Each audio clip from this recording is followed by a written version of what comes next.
My daughter and the son of my husband's mistress fell ill and were hospitalized at the same time. My husband gave the only life-saving medicine to his mistress's son. My daughter passed away, and my heart turned to ice towards my husband. I left a divorce agreement and went to teach in a remote mountain village. The rain poured down in torrents that day, shaking the very earth. I saw my cold, indifferent husband heaving aside heavy stones, his hands bloodied and torn to the bone. When I woke again, I had returned to the very day my daughter's life hung in the balance. Gutingbe, this time, I will never look back. After the earthquake, the heavy rain came pouring down, shrouding the entire world in a curtain of despair drifting in the air. I saw a squad of soldiers in the distance, pressing on through the torrential rain. If I died, he'd probably be happy, wouldn't he? Pinned beneath the heavy roof beam, my consciousness began to fade. This was my final thought before I died. The earthquake struck without warning. I only had time to get the older children to run outside. 2 children, about 7 or 8 years old, were still in the classroom, frozen in terror and wailing. I turned and ran back into the classroom, seeing the beam about to fall on them. I dove to shield them with my body. Bang! The roof beam crashed onto my back. A coppery, bloody taste flooded my throat, and even breathing was agony. I am not afraid of death. With my daughter gone, I've long been living like a walking corpse. I couldn't save my daughter 6 months ago, but today I will save these 2 children. I'm so glad I can finally go to see my daughter. And then, Mommy is coming for you. Consciousness slowly faded away, and the pain in my body vanished. When I came to my senses, I was floating in midair. Soldiers arrived at the scene and began organized rescue operations. Some survivors, having narrowly escaped death, embraced their families and wept with joy. Others had their lives claimed by the earthquake, leaving their wives, children, and elderly parents with no one to rely on. The village chief led a squad of soldiers to the area outside the classroom. Comrade soldiers, you've arrived just in time. The village teacher and 2 children are trapped under the rubble. You must save them, please. As he spoke, the village chief pointed at the ruins, his sun-darkened face etched with worry and urgency. Teacher Shen is still so young. He can't die here in our little mountain village. The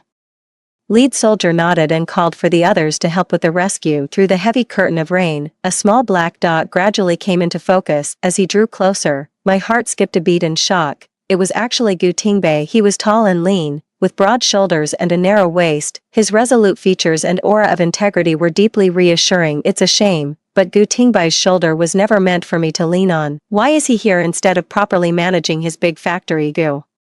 Tingbei, looking lost, stopped a passing villager. Excuse me, where can I find Shen Yunshu? The villager looked utterly bewildered. I don't know who Shen Yunshu is, but there is a young female teacher in our village with the surname Shen. A flash of joy crossed Gutingbai's face. That's her. Please, take me to her. I'm her husband. The villager sighed with regret upon hearing this. There was an earthquake just now. Teacher Shen is trapped under the rubble in the classroom. The village chief is leading a rescue team right now. Go straight down this road, turn left, then keep going straight, and you'll see the village school. Gutingbei thanked them repeatedly and then sprinted toward the village school. Upon arriving outside the classroom, he immediately joined the rescue efforts without hesitation. Bricks, rubble, wooden beams. With no proper tools at hand, he could only move and dig through the debris with his bare hands. Gutingbei spared no effort, his hands gradually being scraped raw by the coarse bricks. Thin streams of blood welled up, only to be washed away instantly by the heavy rain. The young soldier beside him, seeing him act so recklessly, couldn't help but try to talk some sense into him. Comrade, I understand you're desperate to save them,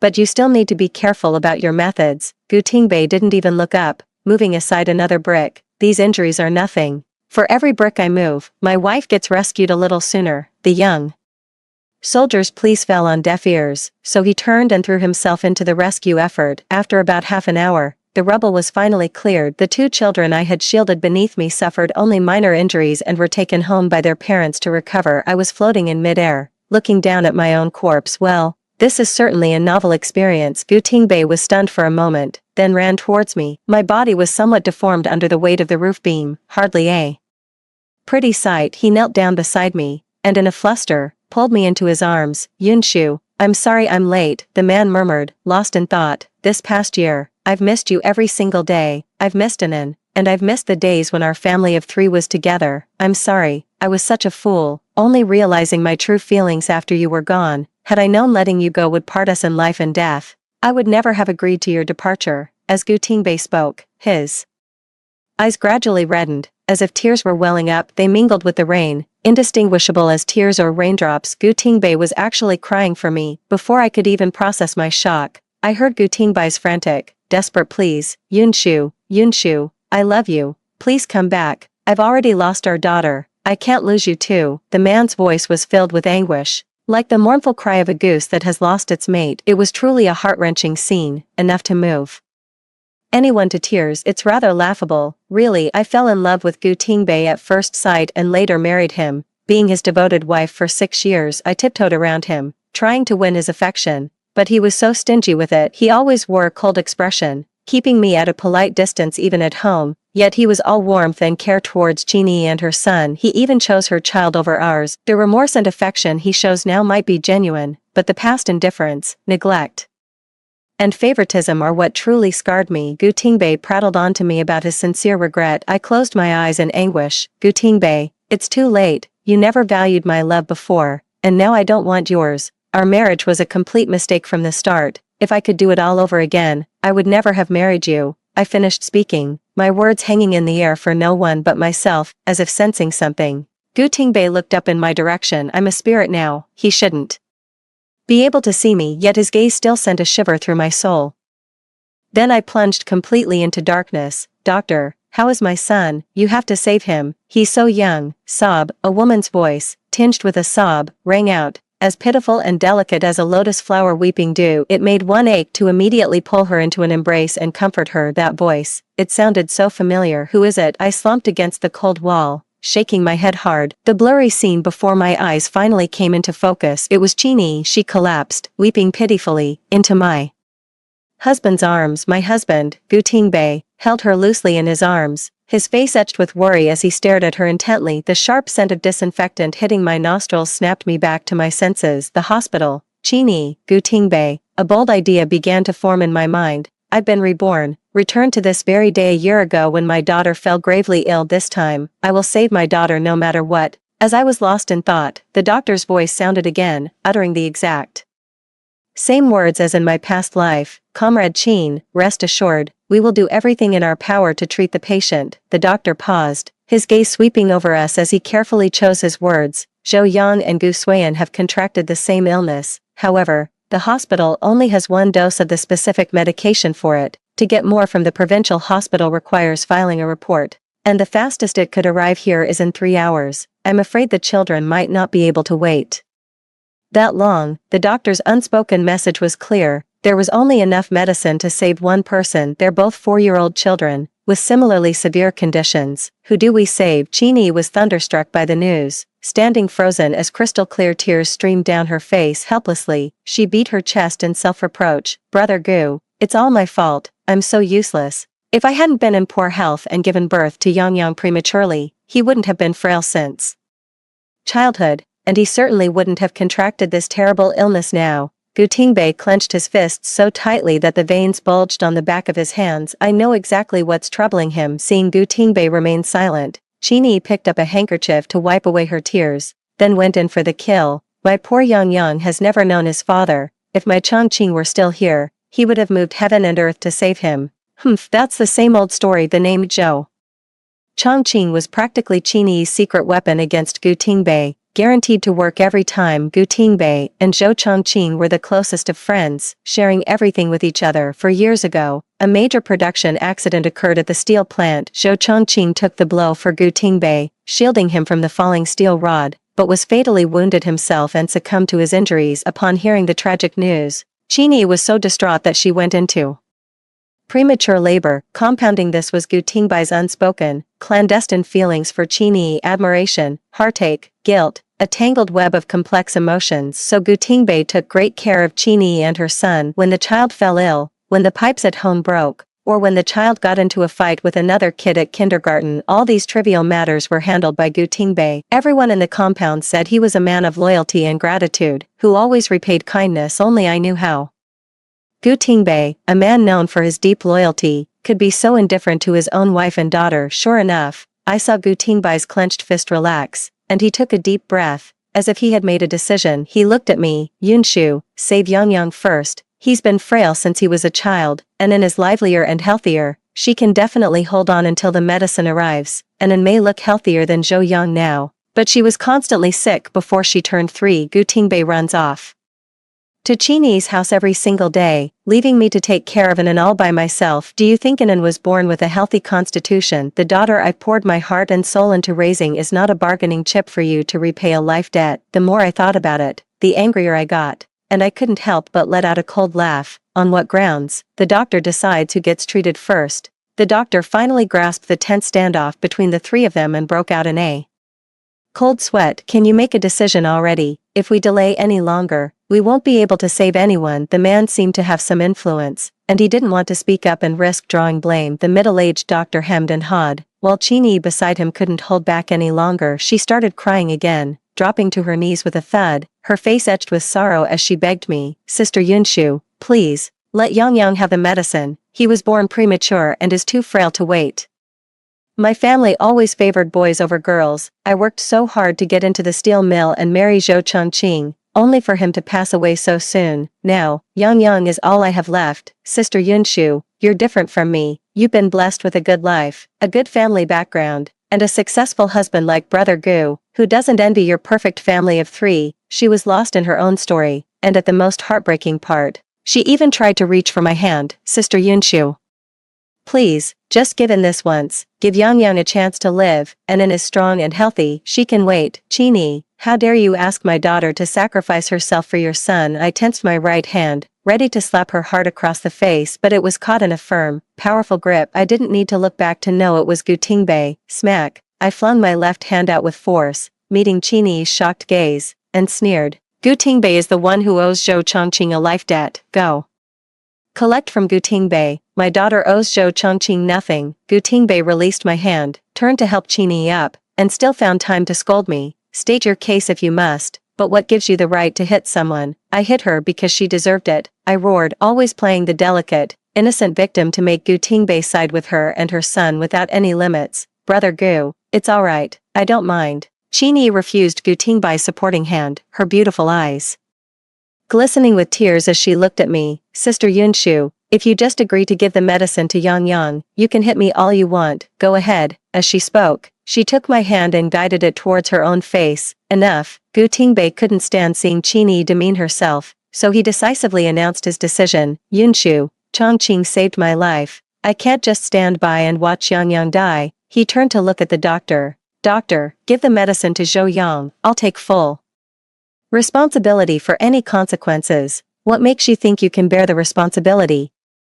In our past life, when Zhou Yang recovered and left the hospital, and Mayanan lost her life, didn't you go on living just fine even knowing the outcome? I still torment myself by listening to him say these things again. I turned away to wipe the flood of tears. Gutingbei, I always thought that since Zhou Chongqing saved your life, and you two are as close as brothers, it was only right for you to look out for him. That's why I tolerated how well you took care of Chini and her son all this time. I never said a word against it, but I never imagined you would so readily give up on your own daughter. Anan is truly unfortunate to have a father like you. Gutingbei attempted to defend himself. Yunshu, I'm not giving up on Anan. The doctor said the medicine could be sourced in as little as 3 hours. She'll be saved by then. I still owe Chongqing my life, after all. So you think you can repay Zhou Chongqing's life by trading our daughter's life for his son's? I stared straight at Gutingbei, my eyes brimming with tears, filled with fury and despair. Enough, Gutingbei. If you want to spend your life groveling for Zhou Chongqing's wife and child to repay your debt, I won't stop you, but since you've chosen to abandon Anan, from this day forward, you are no longer fit to be her father. I will save my daughter myself. With that, I shoved Gutingbei and Chini aside and strode quickly towards Anan's hospital room. The tiny child lay in the snow-white bedding, her face flushed with an unnatural, feverish glow. My Anan is still here. In my past life, I trusted the doctor and Gutingbei, staying at the hospital desperately waiting for the medicine, but the medicine never arrived, and I lost my daughter forever. This time, I will save her no matter what. I walked to the bedside and scooped Anan up in my arms. Mommy, I feel so sick. Anan jolted awake, her eyes fluttering open groggily. The child's innocent voice felt like it came from another lifetime, and a mist of tears blurred my vision. I blinked, letting the tears fall, then forced a smile and spoke to her softly to offer comfort. Don't be scared, Anan, Mommy's here. Mommy will take you to a big hospital to see the doctor. Once you're better, you won't feel sick anymore. I gently patted Anan's little body and carried her as I walked out. I had just reached the doorway when I ran into Gu Tingbei. He frowned and said, "Where are you taking Anan?" I looked at him with eyes full of scorn, not wanting to waste any more time on him. "I'm taking Anan to the provincial hospital. Do you expect us to just stay here and wait for her to die?" After saying that, I tried to step around Gu Tingbei and leave, but he blocked my path. I was desperate to save my daughter and had little patience for him. "Get out of the way." Gu Tingbei was left speechless, but the moment he spoke again, I knew I couldn't afford to hold out any hope for him. "It's not safe for you to take the child to the provincial hospital alone, in an unfamiliar place. How about?" I looked at him with a teasing glint, asking on purpose, "So, Gu Tingbei, are you coming with us to the provincial hospital?" How could Gu Tingbei bear to leave Chini to go alone? She lost her husband and still has to care for a sick child. How heartbreaking. Probably not expecting me to be so blunt, Gu Tingbei was momentarily speechless, and the hand he had used to block me slowly lowered. "Yun Shu, I remember one of your grandmother's former students works at the provincial hospital. Why don't you give him a call and ask for a bit of help? We really can't leave Yi and Yang Yang here unattended. The factory happens to be sending a truck to the provincial capital for a shipment. I'll go arrange for them to give you and your daughter a ride to the city hospital."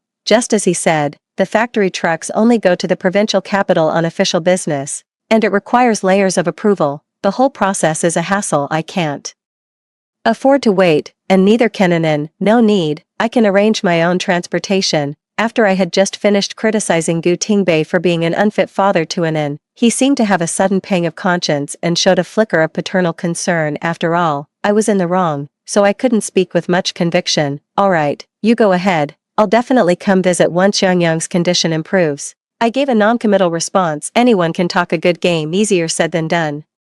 I've heard that line too many times, and he always breaks his promise. If I could do it over, I wouldn't yearn for his love or believe his promises anymore. No expectations, no disappointments. I couldn't be bothered to look at him and just brushed past. I had to pull some strings and spend more money to finally find a ride to the provincial hospital. The car sped along the road, and the hot August wind rushing through the window tossed the hair on my forehead into a mess. In my anxious wait, time seemed to stretch on endlessly. An hour later, I arrived at the provincial hospital with Anan. A middle-aged man stood at the entrance, wearing black-framed glasses. He looked refined and amiable. I quickened my pace. "Uncle Zhao." Seeing me, the middle-aged man greeted me warmly. "Xiao Yun, you're here. I got your call an hour ago and I have a good understanding of Anan's condition. The provincial hospital can treat it, so don't worry." I breathed a sigh of relief and followed Uncle Zhao into the hospital. "Uncle Zhao, I'm so sorry to trouble you with this. I really don't know how to thank you enough." Uncle Zhao feigned anger, his smiling face falling to look genuinely upset. "Your grandmother was my esteemed mentor,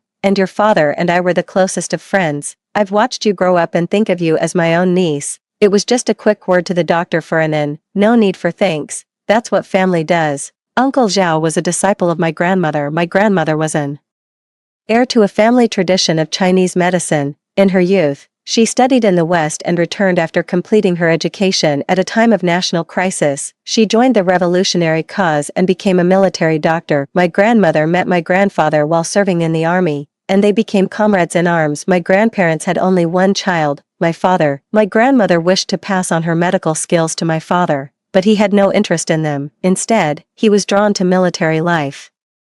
Gradually, she gave up on the idea. By chance, she discovered that Uncle Zhao had a real talent for medicine and took him on as her apprentice. We arrived at the examination room shortly. "It's fortunate you brought him in promptly. This illness is most common in children and has a high mortality rate, but with timely medication, the situation can be turned around. I'll have a nurse take you to the ward. The medication will be sent over shortly." I cried tears of joy. "Okay, thank you so much, Doctor." 1 week later, Anan made a full recovery.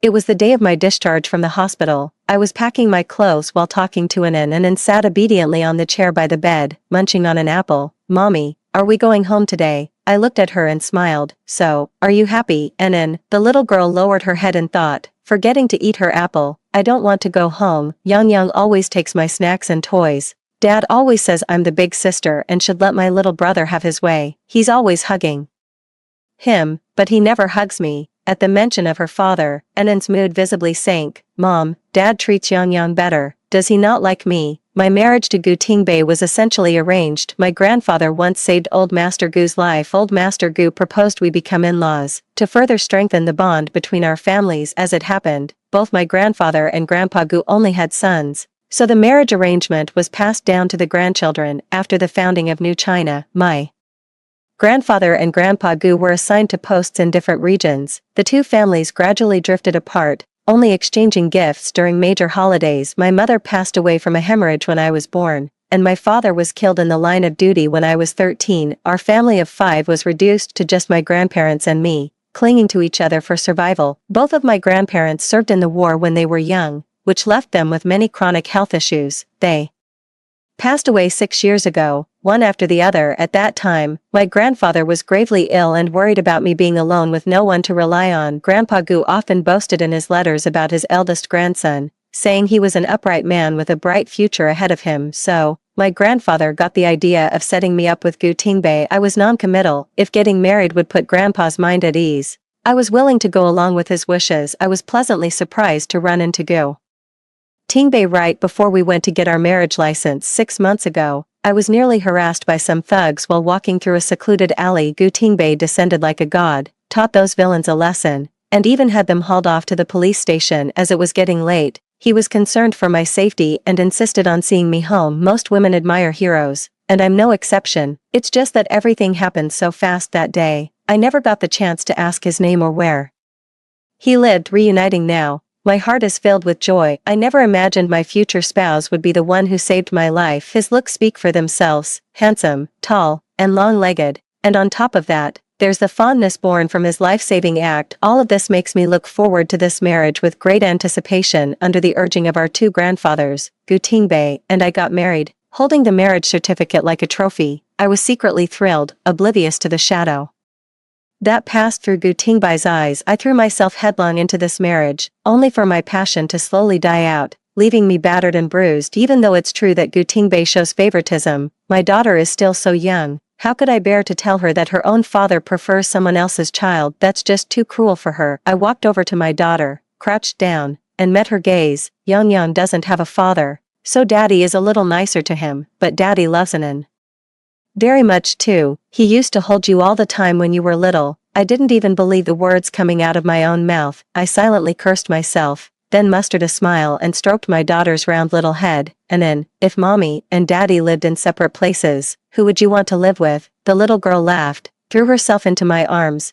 and answered brightly, I love mommy the most. I want to be with mommy. Children understand more than we think. They know who truly loves them. I smoothed Anan's 2 little braids and picked her up with one arm. Mommy and Anan will always be together. How about we go home now? Okay. It was already 4 in the afternoon by the time I got home. A fine layer of dust covered the tables and chairs. I suppose Gu Tingbei has been spending all his time at the hospital, with no chance to clean. He shows no concern for his own wife and daughter, yet fawns over his best friend's wife and son like an eager lapdog. I gave the living room and Anan's room a quick tidy, then took her downstairs to buy groceries. Downstairs, many of the neighborhood women were outside with their children, letting them play. As we passed by a large tree, the factory director Wu's wife called out to me, and a few other women gathered around, curious to see what was happening. Xiaoyun, I heard you took Anan to the provincial hospital. Is she feeling better now? I gave Anan's hand a little squeeze and chimed in with a smile. Thank you for your concern,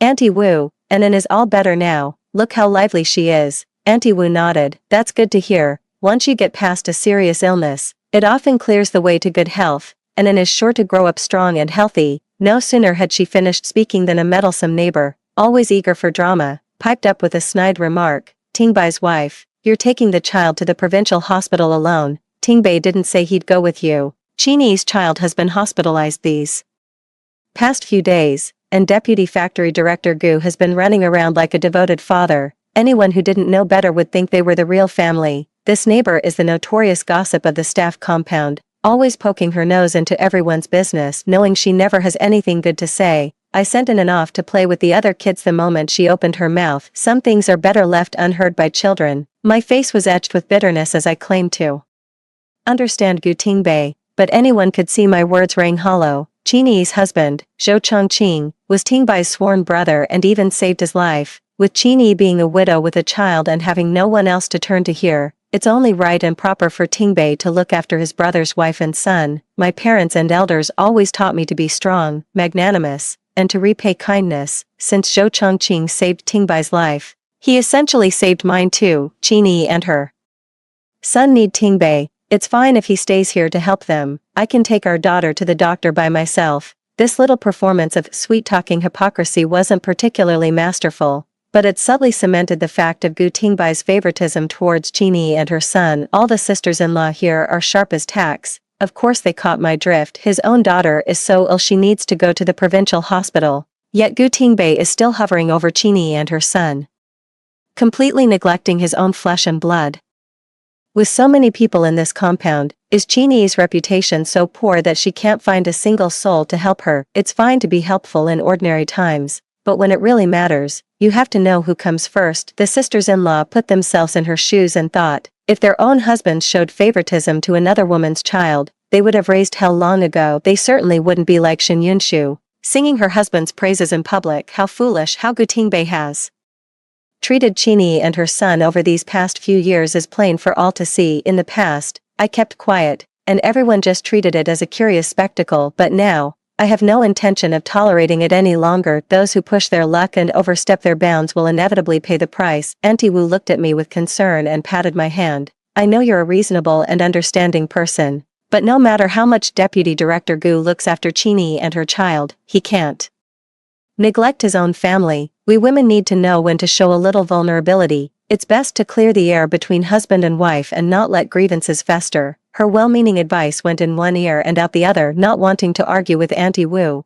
I brushed her off with a few non-committal words and took an into the supply and marketing co-op to buy groceries. The gossiping voices of the neighborhood wives drifted from behind. I always thought there was something off about Deputy Director Gu. The moment he has a spare minute, he's running over to Qingyi's place, standing there with her and her son. They look just like a family. Exactly. Deputy Director Gu is taking this noble friend act too far. He's so busy looking after his sworn brother's son that he's neglecting his own daughter. And let me tell you, that Qingyi is no saint either. A widow's doorstep is always ripe for scandal. With so many people in the staff compound, she could ask anyone for help, or even go to the factory management if she's desperate, but no, she has to call for Deputy Director Gu every single day. She certainly knows how to wrap a man around her finger. A faint smile touched the corners of my lips. Public opinion can melt metal. A wagging tongue can destroy a man. That afternoon, Qingyi arrived uninvited. She was also carrying a thermal lunchbox. Seeing me open the door, she very naturally squeezed past me into the room and sat down on the sofa. She looked apologetic on the surface, but her words were dripping with smugness. Sister Yunshu, you must be exhausted taking care of an all by yourself these days. I asked Brother Gu to go to the provincial capital to see you, but he's so stubborn. He insisted on staying until Yang Yang was out of danger before he could rest easy. Yang Yang was discharged from the hospital today. I made chicken soup for you as soon as I got home. I hope you won't let what happened at the hospital cause any trouble between you and Brother Gu. I ignored Qingyi's overeagerness. Gu Tingbei and I are the legitimate, lawfully wedded couple here, and you, Comrade Qingyi, you're no relation of mine. To Gu Tingbei, you're just the widow of his good friend. What right do you have to meddle in our marriage? Qingyi was deeply hurt. She stubbornly clutched the bowl of chicken soup, refusing to let go. The scalding soup, seeping through the bowl, had turned her fingertips bright red. Yunshu, I know you're still upset about what happened at the hospital, but in that moment, all I could think about was saving Yang Yang. He's my life, my only hope. Besides, Anan was blessed with good fortune. She's perfectly fine, isn't she?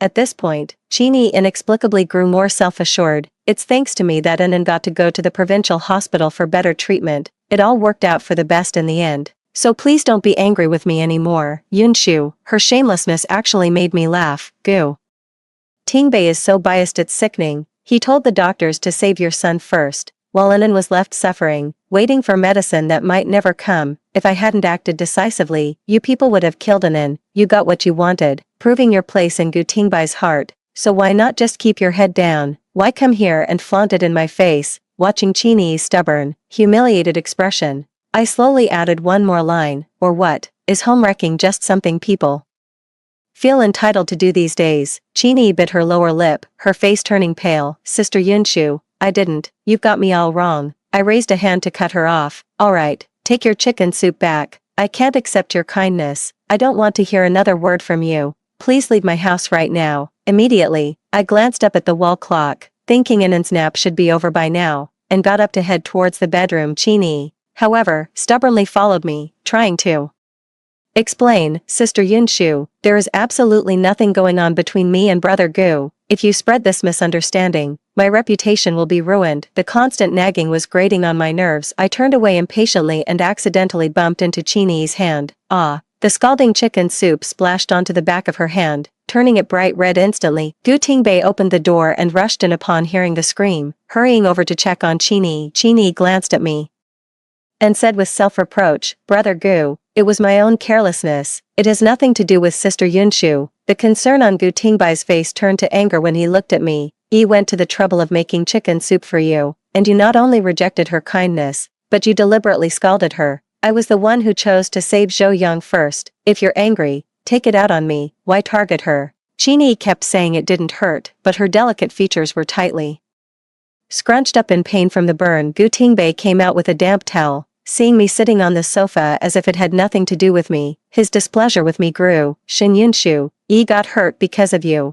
and you're just sitting there doing nothing." I watched Gu Tingbai's nervous, cautious movements and could only shrug helplessly. With Deputy Director Gu here to play the gallant knight, what's left for me to do? Besides, would you dare use the medicine I prepared on Chini? Aren't you afraid I'd take the chance to get back at her? Gu Tingbai's face flushed and paled in turns. Left speechless by my retort, I gave a short, derisive laugh, picked up the bowl from the floor, placed it in the insulated container, sealed it, and handed it to Gu Tingbei. "If you two want to be all lovey-dovey, do it somewhere else. Spare me the sickening display of affection right in front of me." "Oh, and this is the chicken soup Chini made herself. Drink it while it's hot. It's not something you get to have every day." "Sister Yunshu, it's really not what you think between Brother Gu and me."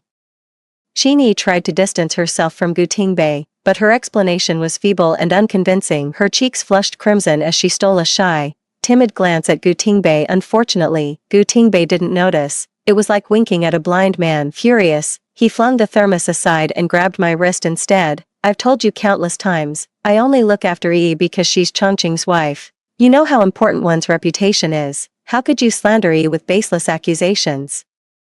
Now, apologize to her." Rage consumed Gu Tingbai's reason. His hand tightened its grip, squeezing the breath and pain from me. Unable to break free, a desperate idea struck. I pressed hard on the nerve in his arm. My grandmother was versed in both Eastern and Western medicine, and growing up around her, I gained an intimate knowledge of the body's pressure points. Gu Tingbei indeed released his grip, clutching his arm and sucking in a sharp breath through his teeth. "Slander," I sneered mercilessly, watching coldly as Chini fussed over Gu Tingbei. "You get a burn and I'm the one who's heartbroken. I get a nerve pinched and you're the one in a panic. With the way you two are all over each other without a care in the world. What a wonderfully pure friendship between a man and a woman." Chini's hand jerked back abruptly. Her eyes brimmed with tears, wide open as she refused to let them fall, clinging to her last shred of defiance. "Yunshu, I only see Brother Gu as my benefactor. Why do you keep slandering me? What have I ever done to you? Will you only be satisfied when I'm dead?" With that, she darted out like a butterfly. Gu Tingbei was frantic. A powerful force slammed into me as he loomed over me with a warning. "If anything happens to Yi, you'll have me to answer to." The man shoved me aside casually, as if discarding an irrelevant object. A sharp pain shot through my lower back.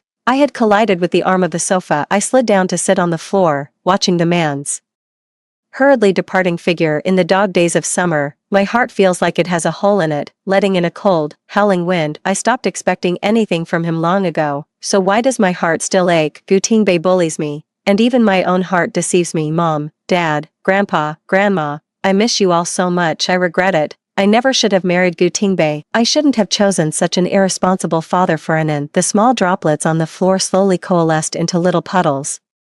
As if mocking my delusions and foolishness, I buried my face in the crook of my arm and let myself cry in silence. I don't know how long I had been crying when I felt a gentle tap on my shoulder, followed by my daughter's sweet, childish voice. "Don't cry, Mommy, Anand is here. Let the hurt fly away." My body went rigid. I absolutely cannot let my daughter see me in a moment of weakness. I quickly wiped my tears with my sleeve and looked up at her, and then earnestly grabbed a handful of air from my shoulder, moved it aside, and let it go, murmuring to herself, "Pain, fly away, pain, fly away." Before she turned 3, Enin was often in the hospital, and this is how I would comfort her each time she got a shot, or in 4 I told her that mommy could catch all the pain, so Enin wouldn't feel a thing during the shot. I never expected she would comfort me the same way today. Deeply moved, I gathered Enin's little body into my arms. Enin is amazing, mommy doesn't hurt at all anymore. For the sake of Enin, whom I got back, I must find my strength. Mom, Dad, Grandpa, Grandma,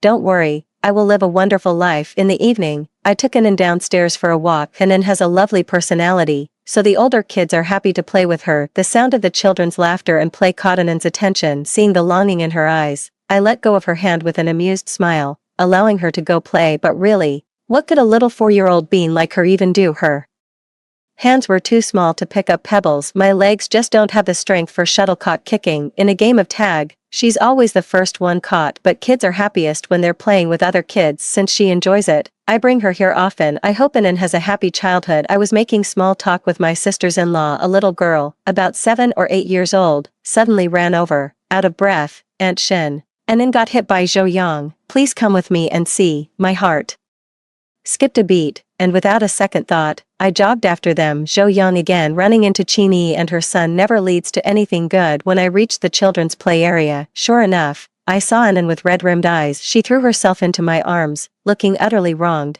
After I gently comforted her for a while, I finally turned to ask what had happened. Lan Lan, who had been guiding me, quickly explained the whole story. Just now, Enin had been sharing her peppermint candies with everyone. Zhou Yang happened to run over and see it. He demanded in a bossy, overbearing tone that he wanted some too, but Enin disliked him and refused to share her candy. Zhou Yang, not taking no for an answer, tried to snatch it. Enin held on, but he shoved her to the ground. Seeing Enin in tears, Zhou Yang pushed his luck and went for her little shoulder bag. The other kids, sensing something was wrong, held Zhou Yang back while sending Lan Lan to get me. I carefully examined the exposed skin on Enin's body and found her right palm was red and swollen. It was clearly an injury from being pushed down. Zhou Yang apologized to Enin. I grabbed Zhou Yang as he tried to slip away, crouching down to look at him sternly. Unable to break free, Zhou Yang screamed at the top of his lungs, "Let me go, let me go. Why should that worthless girl have so many candies and not share any with me?" He hurled insults without restraint. A child's words and actions are a direct reflection of their parents.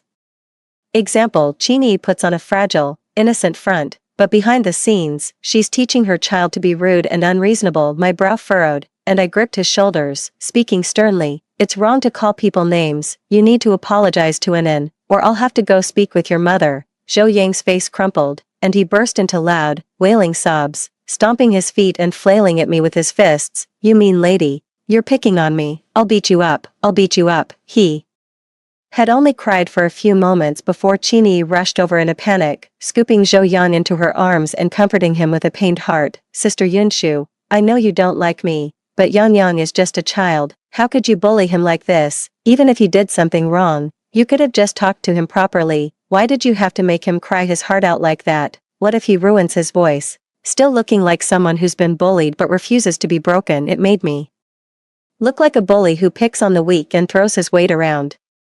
The onlookers, unaware of the truth, began to pity Qingyi. That poor child is crying so pitifully. A mother's heart just can't bear to see this. What kind of trivial matter could drive a child to this state? They're just taking advantage of the fact that Qingyi's husband passed away early, leaving the family without a pillar of support. Qingyi successfully seized the moral high ground, a flicker of triumph flashing in her eyes. I can't just stand by and let her drag my name through the mud. If you sisters-in-law want to criticize me, shouldn't you get the full story first? Zhou Yang was the one who came out of nowhere to snatch Enin's candy. When she wouldn't give it to him, he cursed at her, pushed her to the ground, and scraped up her palms. I took Enin's hand and showed it to everyone, my gaze fixed on Qingyi. "Do you know what your son called my daughter? He called Enin a worthless girl. Zhou Yang is only 4 years old. If no one taught him, how would he know such things?" "Comrade Qingyi, you're a woman too. Are you saying you're worthless as well?" Our great leader always championed the idea that women hold up half the sky, yet Comrade Qingyi clings to outdated notions, treating daughters as a financial burden. Her ideological awareness clearly needs improvement.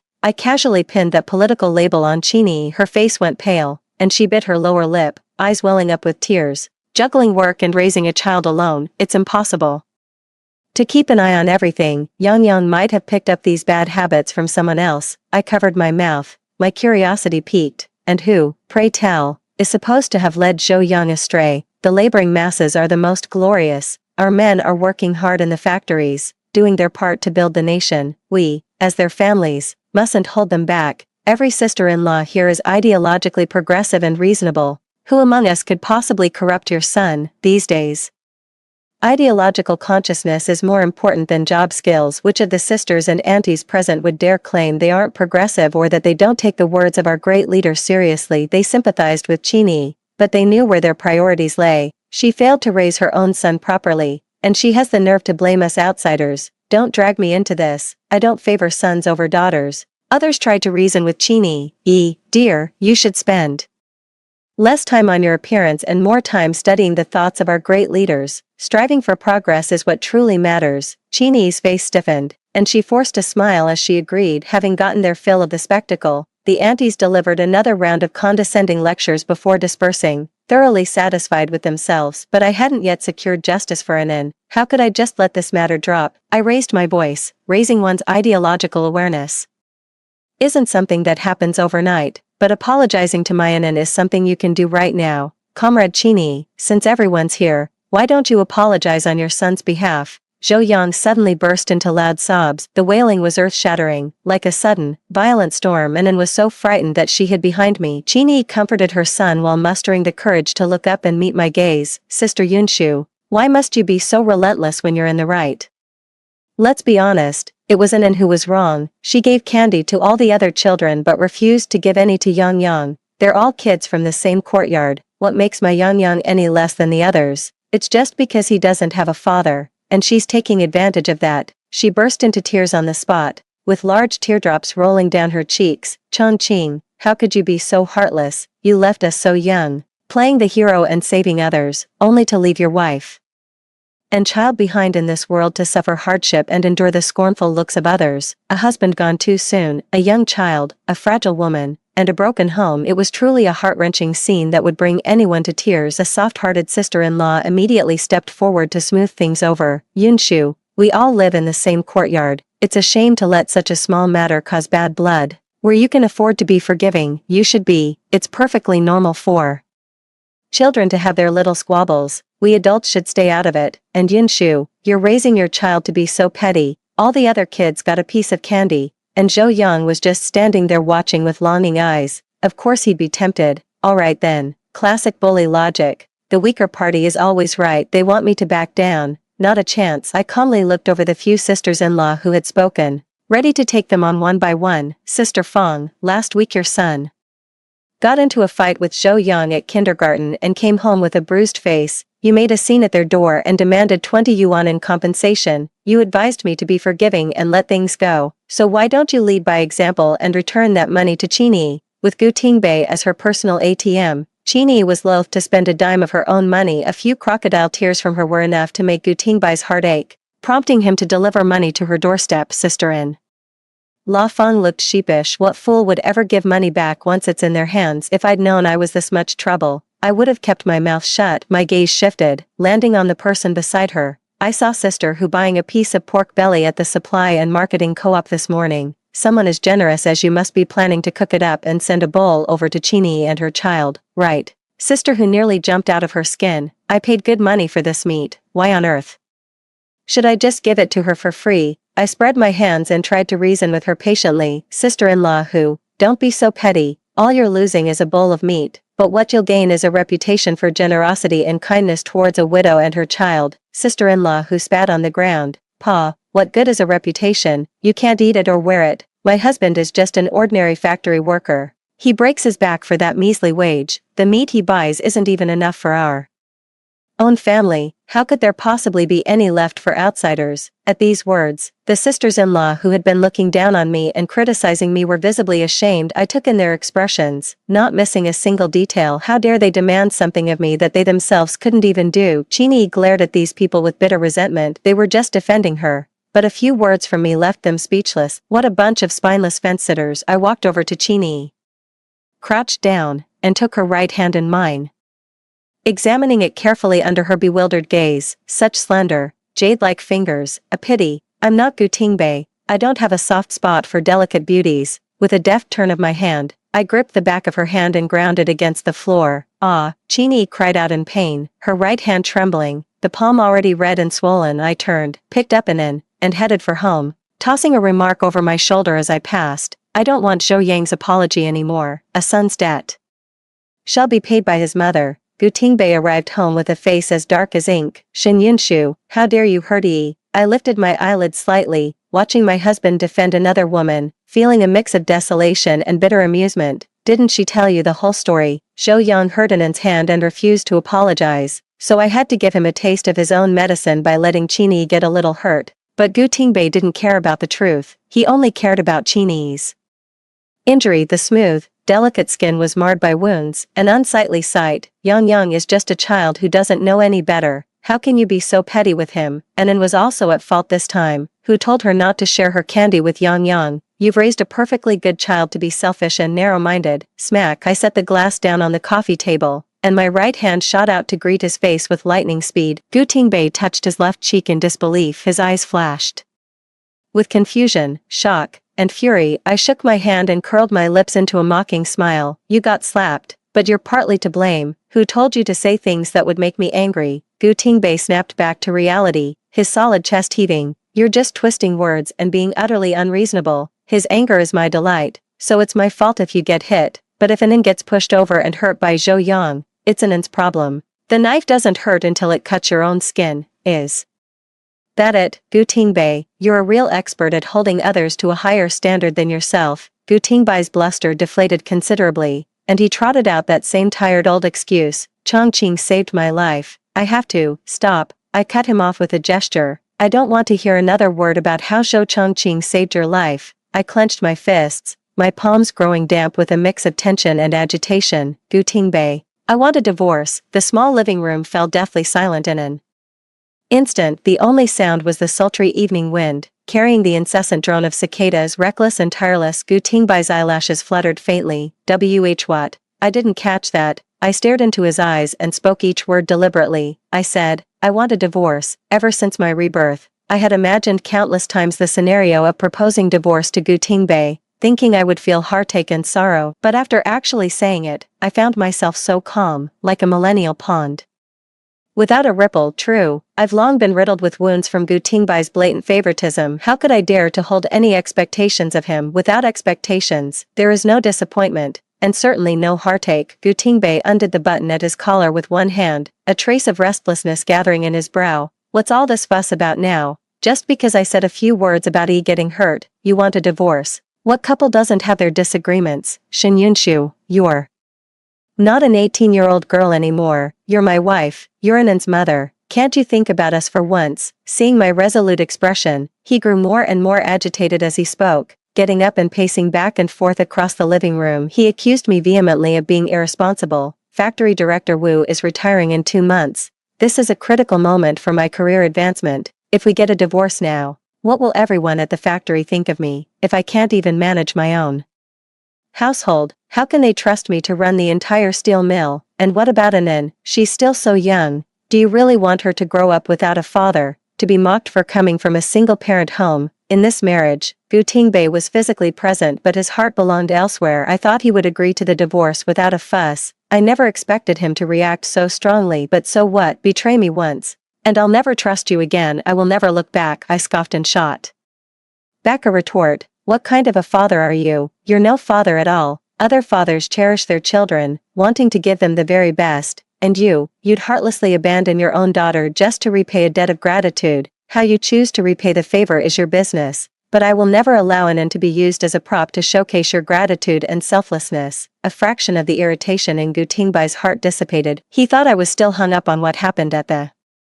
hospital. A little coaxing would smooth things over. Just like all those times before, he'd put Chini and her son first, leaving me and Anan in the shadows. A few soft words from him afterward, and I'd always forgive him. But this time was different. Gu Tingbei sat down beside me, his long arm reaching out to pull me into his embrace. "At the end of the day, you're still upset that I chose to save Yang Yang over Anan at the hospital. I couldn't live with myself until I repaid Chongqing for saving my life. Now that Yang Yang has recovered and been discharged safely, I feel I've finally settled that debt to him." He looked down at me, raising a finger as if taking a solemn vow. I promise. From now on, you and Anin will always come first. You two are the most important people in my life. I remained unmoved. Your guarantee, your promises are worthless in the face of Chini's tears. Can you honestly say that if you were forced to choose again, you'd pick Anin without a second thought?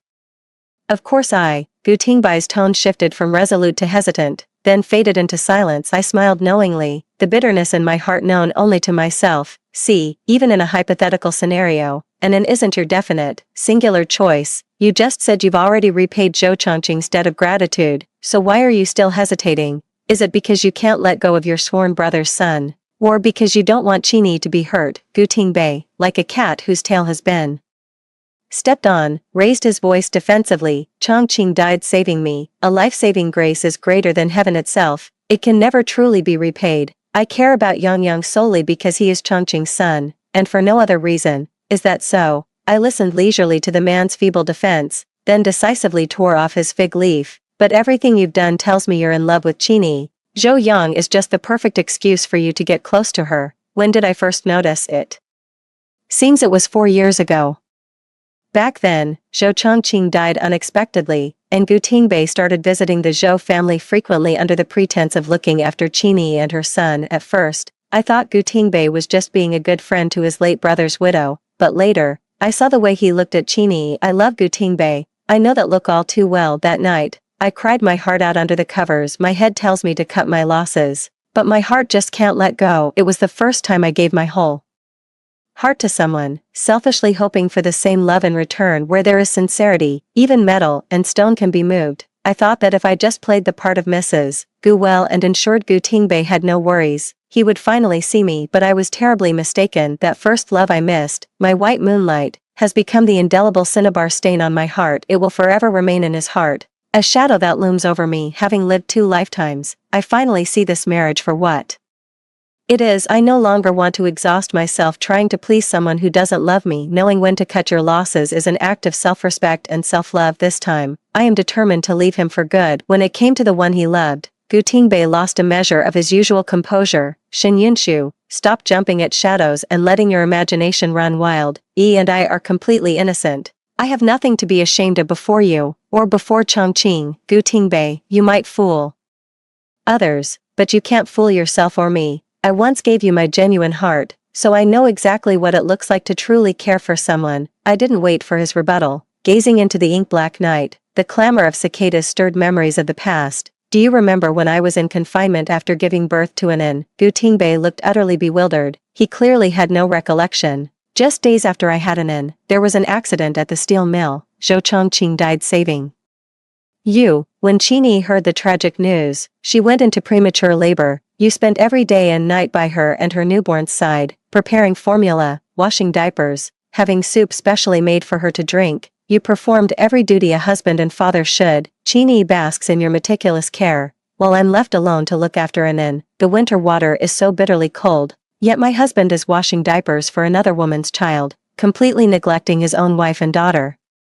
Tears fell unbidden, and I wiped them away with a careless hand. Those unbearable days from the past can now be spoken of with a detached calm. I pitied Qini, losing her husband and left with no support, thinking things would be better once her child was a little older. But back then, I had no idea how difficult it is to raise a child. You worry about their food and clothes, and it's even more heart-wrenching when they fall ill. When they grow up, you fret about their schooling, then their career as an adult. After they start working, you have to think about their marriage. And once they're married, you end up looking after the grandchildren. I looked at Gu Tingbei, who was lost in thought. Gu Tingbei, I know you too well. You could never abandon Qini and Zhou Yang. I don't want to share my husband with anyone else, nor do I want Anin to share her father's love with other children. They say the palm and the back of the hand are both flesh, but one is clearly favored over the other. When both children fell ill at the same time, your choice to give up on Anin was the most damning proof. I squeezed my eyes shut, trying to calm the surge of tears. I'm so disappointed in you. Let's get a divorce. In my past life, when Anin passed away from her illness, Gu Tingbei was in the next room celebrating the fact that Qini's son had turned a critical corner. The pain of losing a daughter cuts to the very soul. It felt as if someone had carved out my heart. Having been given a second chance at life, I no longer care. I don't care if Gu Tingbei is infatuated with Qini, Zhao Yi, or any other woman, let him slave away and be tormented for them. All I want is to leave him and take good care of my daughter. Gu Tingbei grabbed my hand, but the words died on his lips as he realized how hollow his plea sounded. And is my daughter. How could I not love her? Yun Shu, I admit I wronged you and in the past. Please give me another chance to make it up to you both. Just because he says sorry, I'm supposed to take him back. What does he even think Inen is to him? He ignores her all the time, but expects her to play the part of the dutiful daughter whenever he snaps his fingers. I smoothly withdrew my hand and looked up to meet Gu Tingbei's pleading gaze. How dare you claim to love Inen? How many times have you actually put her to bed? Do you even know what she likes to eat and what she doesn't? At the provincial hospital, Inen asked me why you always hold Zhou Yang and not her, and if it's because you don't like her. Hearing that broke my heart and filled me with shame. I was blind. I failed to choose a good father for her. Even a child can see your favoritism. Do you think pretending to be deaf and dumb makes all that partiality and neglect disappear? The barrage of questions caught Gu Tingbei completely off guard. The strength gradually drained from his hands, and they fell limply to his sides. His thin lips moved slightly, his voice hoarse and low. You have to believe me. I do love Inen. Actions speak louder than words. What a joke. This so-called fatherly love, that's all talk and no action. If you can believe him, then pigs can fly. I didn't say whether I believed it or not. I declared with absolute certainty, maybe so, but Inen can't compare to the place Qini and her son hold in your heart. Inen is my treasure. Not just another option you can discard at any time. I went into the bedroom, picked up my pajamas, and got ready to go sleep with Inen. I turned around and collided with a burning embrace. I tried to pull away, but a large hand caught me around the waist, leaving me no escape. In frustration, I beat against Gu Tingbei's chest and chided him softly. What are you doing? Let me go. Gu Tingbei looked down at me from his superior height, desire swirling in his eyes. It's been so long since we've shared a bed. You said you needed to stay with Inen because you were worried, but she's fine now, full of energy every day. What's your excuse for sleeping in separate rooms now? He lowered his head, his hot breath grazing the side of my neck. We're still husband and wife. Don't we have certain marital obligations to fulfill? I turned my head away, a wave of inexplicable disgust washing over me. But when you think about it, that's just the kind of man Gu Tingbei is. He clings to the memory of Qini while staying married to me, and he demonstrates his deep affection for her by treating me and Inen coldly. Ah, what a devoted, yearning, silently guarding admirer he is. I shoved Gu Tingbei away and calmly called him out on his little scheme. Who wants to fulfill any marital duties with you? If I'm unwilling, you'd be violating my consent. Are you trying to harass me? The only reason you're refusing the divorce is because you can't bear to lose the conveniences I provide, and you're worried I'll ruin your career prospects. Who are you putting on this act of reluctance for? You'd be better off spending that energy currying favor with Qini. Maybe if you please her enough, she'll agree to marry you a second time. Gu Tingbei stubbornly refused to get a divorce. I had no choice but to go to his direct superior. I wanted Director Wu to persuade Gu Tingbei to agree to the divorce. Gu Tingbei, having somehow gotten wind of the news, rushed over to stop me. He said we were just having a minor disagreement and that it wasn't serious enough to lead to divorce. Director Wu gave Gu Tingbei a mild, perfunctory scolding before cheerfully advising us to take good care of each other. Gu Tingbei thumped his chest and promised he would give way to me. I let Gu Tingbei lead me away. A profound sense of helplessness welled up inside me. That's just the way things are these days. It's incredibly difficult to get a divorce unless both parties are willing. From then on, Gu Tingbei seemed to have a complete personality overhaul. As if he'd taken the wrong pills, he stopped orbiting Qini and her son. He came home early every day and was very patient with Inen. He played games with her, told her stories, every bit the doting father. At dinner time, the aroma of home-cooked meals wafted from every household. Holding Inen's hand, I pushed the door open and saw Gu Tingbei waiting by the dining table. A lavish spread of 5 dishes and a soup was laid out on the table. Gu Tingbei pulled out the chair with attentive courtesy,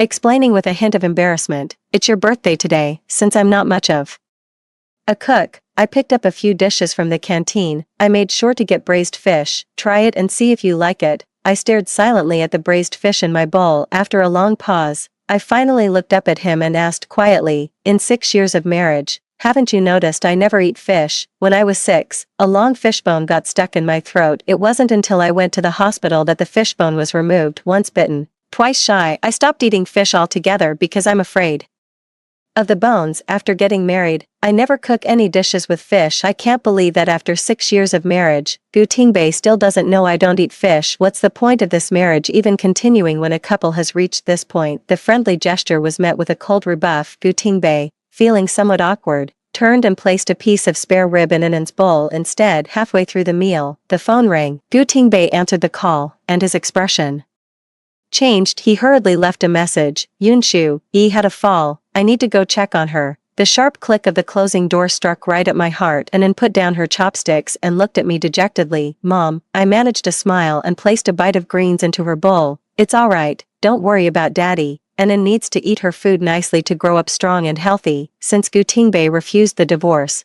it was time to target the people he cared about. Early the next morning, I was already waiting at the entrance to the logistics department. From a distance, I could see Qinyi chatting and laughing with her colleagues. She was walking with a pronounced limp, which really did look like she'd injured her leg. Yunshu, what brings you to the logistics department? Seeing me, Qinyi looked rather surprised. I looked her up and down. One had to admit, Qinyi certainly had what it took to make Gu Tingbei pine for her. She had a slender figure and a captivating physique. Her innocent, flower-like demeanor softened the provocative edge of her alluring figure. It made her look both innocent and alluring. I didn't say a word. Qinyi grew uneasy under my gaze, nervously tucking a stray strand of hair behind her ear. Yunshu, what is it? I'm going to be late for work. Just yesterday, you were stirring up drama with Gu Tingbei to get attention, and today you can act like nothing happened. What impressive mental fortitude. I glanced at her bandaged ankle, my tone sharp. Your foot is injured, yet instead of resting at home, you come running to work. Comrade Qinyi, you're truly dedicated to your job.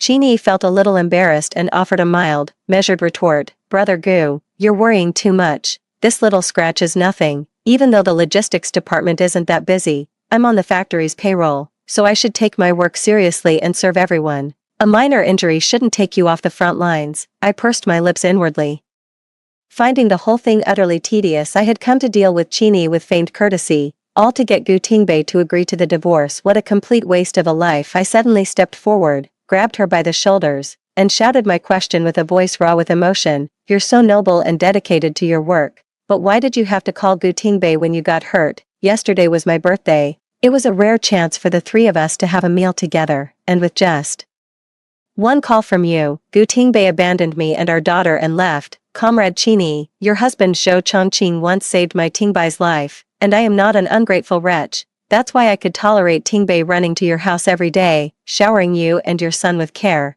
I could even tolerate him treating Zhou Yang as his own, favoring him over our own daughter. But let me make one thing perfectly clear. Gu Tingbei and I are the lawfully wedded couple. I suggest you keep a respectful distance from my husband from now on. The barrage of criticism caught Qinyi completely off guard. I released her, giving her no chance to explain, and looked around with an air of forced magnanimity. Let everyone here bear witness. I've said my piece. If Comrade Qinyi refuses to mend her ways, she'll leave me no choice but to take off the gloves. Having vented my anger, I dusted off my hands and walked away. I left Qinyi all alone to face the crowd's skepticism, scorn, and utter contempt. These days, there's a pitiful lack of entertainment. Suddenly, a juicy new scandal broke. Factory deputy director's wife confronts the homewrecker. The news spread through the steel mill like wildfire, becoming the talk of the town. After dinner, I was playing tangram with Ann and Gu Tingbei stormed into the room and, without a word, yanked me up from my chair. His face was flushed with anger, his eyes blazing.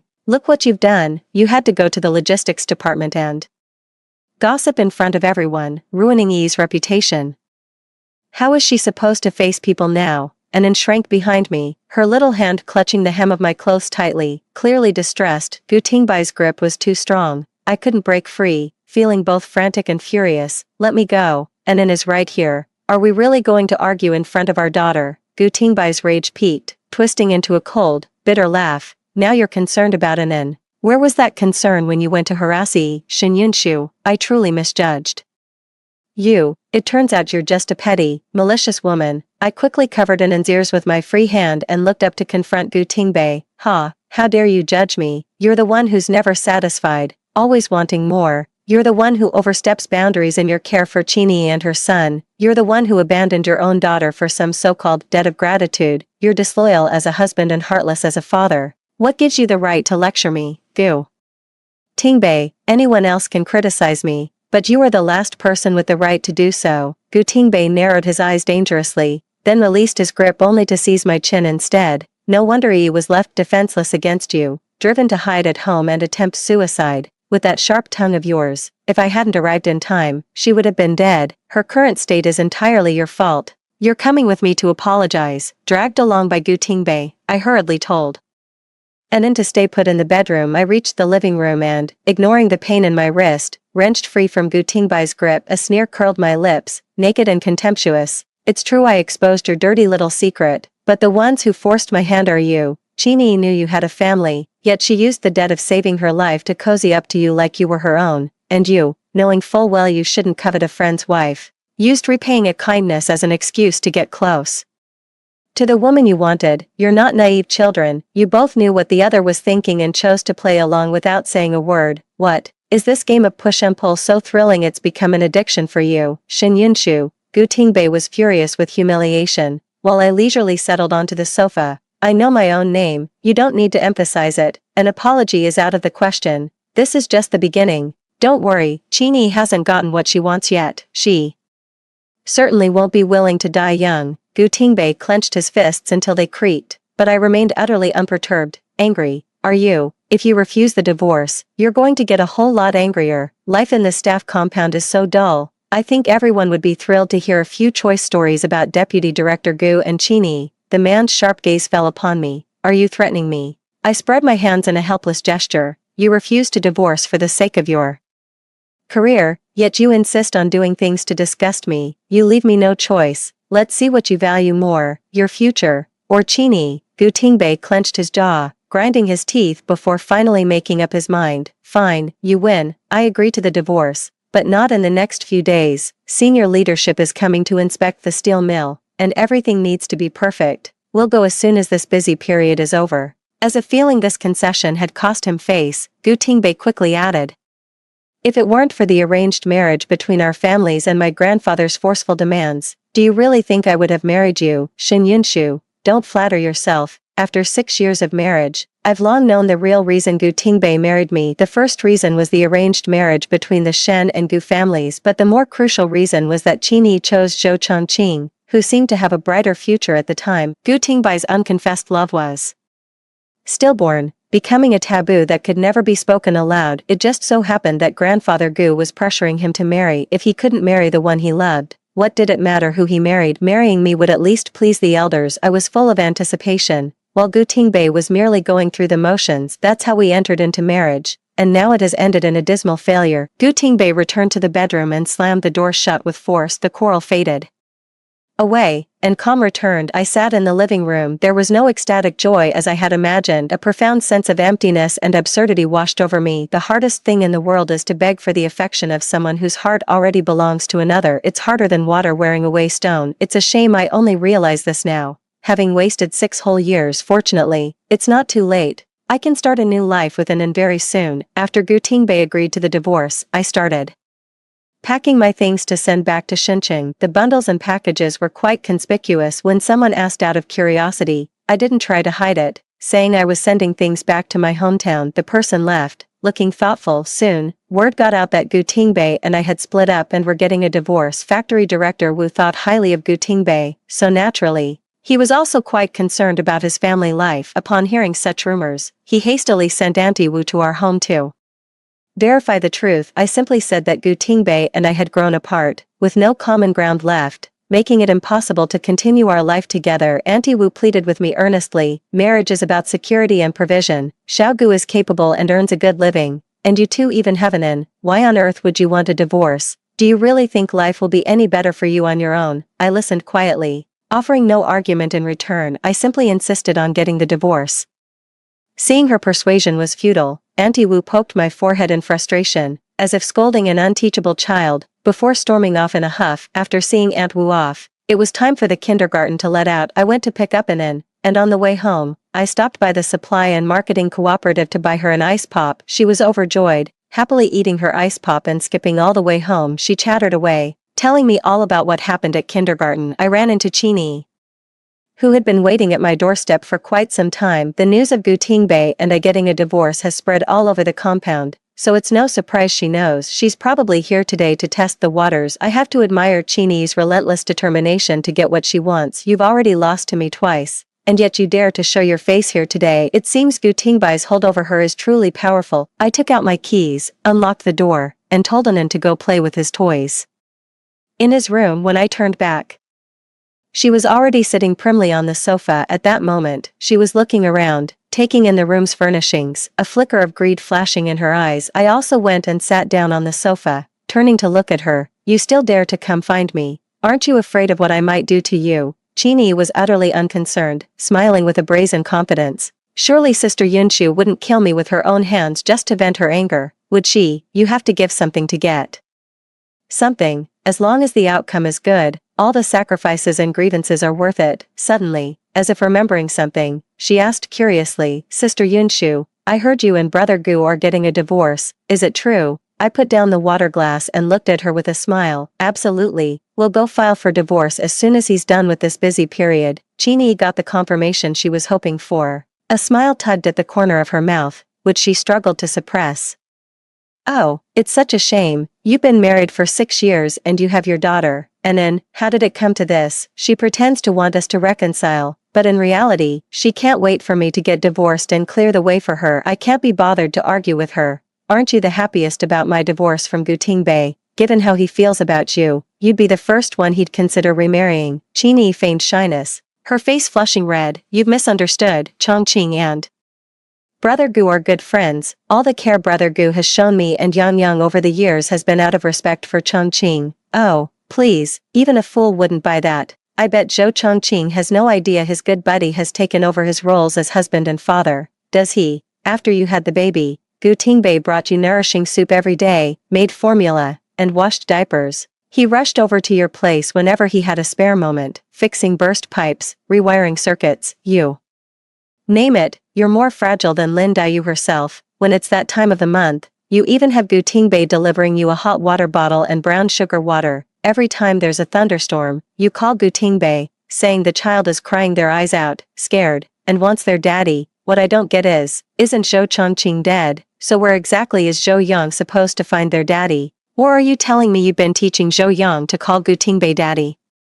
All along, you can't judge a book by its cover, can you? To think you'd have designs on a married man. A few years back, they'd have paraded you through the streets with a sign around your neck. Chini looked like a frightened rabbit, her eyes red-rimmed. Sister Yunshu, how could you think of me like that? Yang Yang is so pitiful. He never even knew his father. I always show him Chongqing's photo and teach him to say daddy. I let out a scornful laugh. It's just the two of us here, so drop the act. You chose Zhou Chongqing back then because he had better prospects, didn't you? But you never expected him to die young, cutting your comfortable life short. After weighing your options, you decided Gu Tingbei is the best fit for you. First, there's the brotherly bond between Zhou Chongqing and Gu Tingbei, and second, Chini's face gradually paled. I deliberately paused. You knew all along that Gu Tingbei had feelings for you. So after Zhou Chongqing died, you used the pregnancy and the child to ensnare Gu Tingbei, insinuating yourself into every corner of his life. People always value what they've invested in the most. Last time at the hospital, when Gu Tingbei chose to save your son first, even over his own daughter, you must have been absolutely thrilled, weren't you? You've been playing the long game, haven't you? All you had to do was push me out,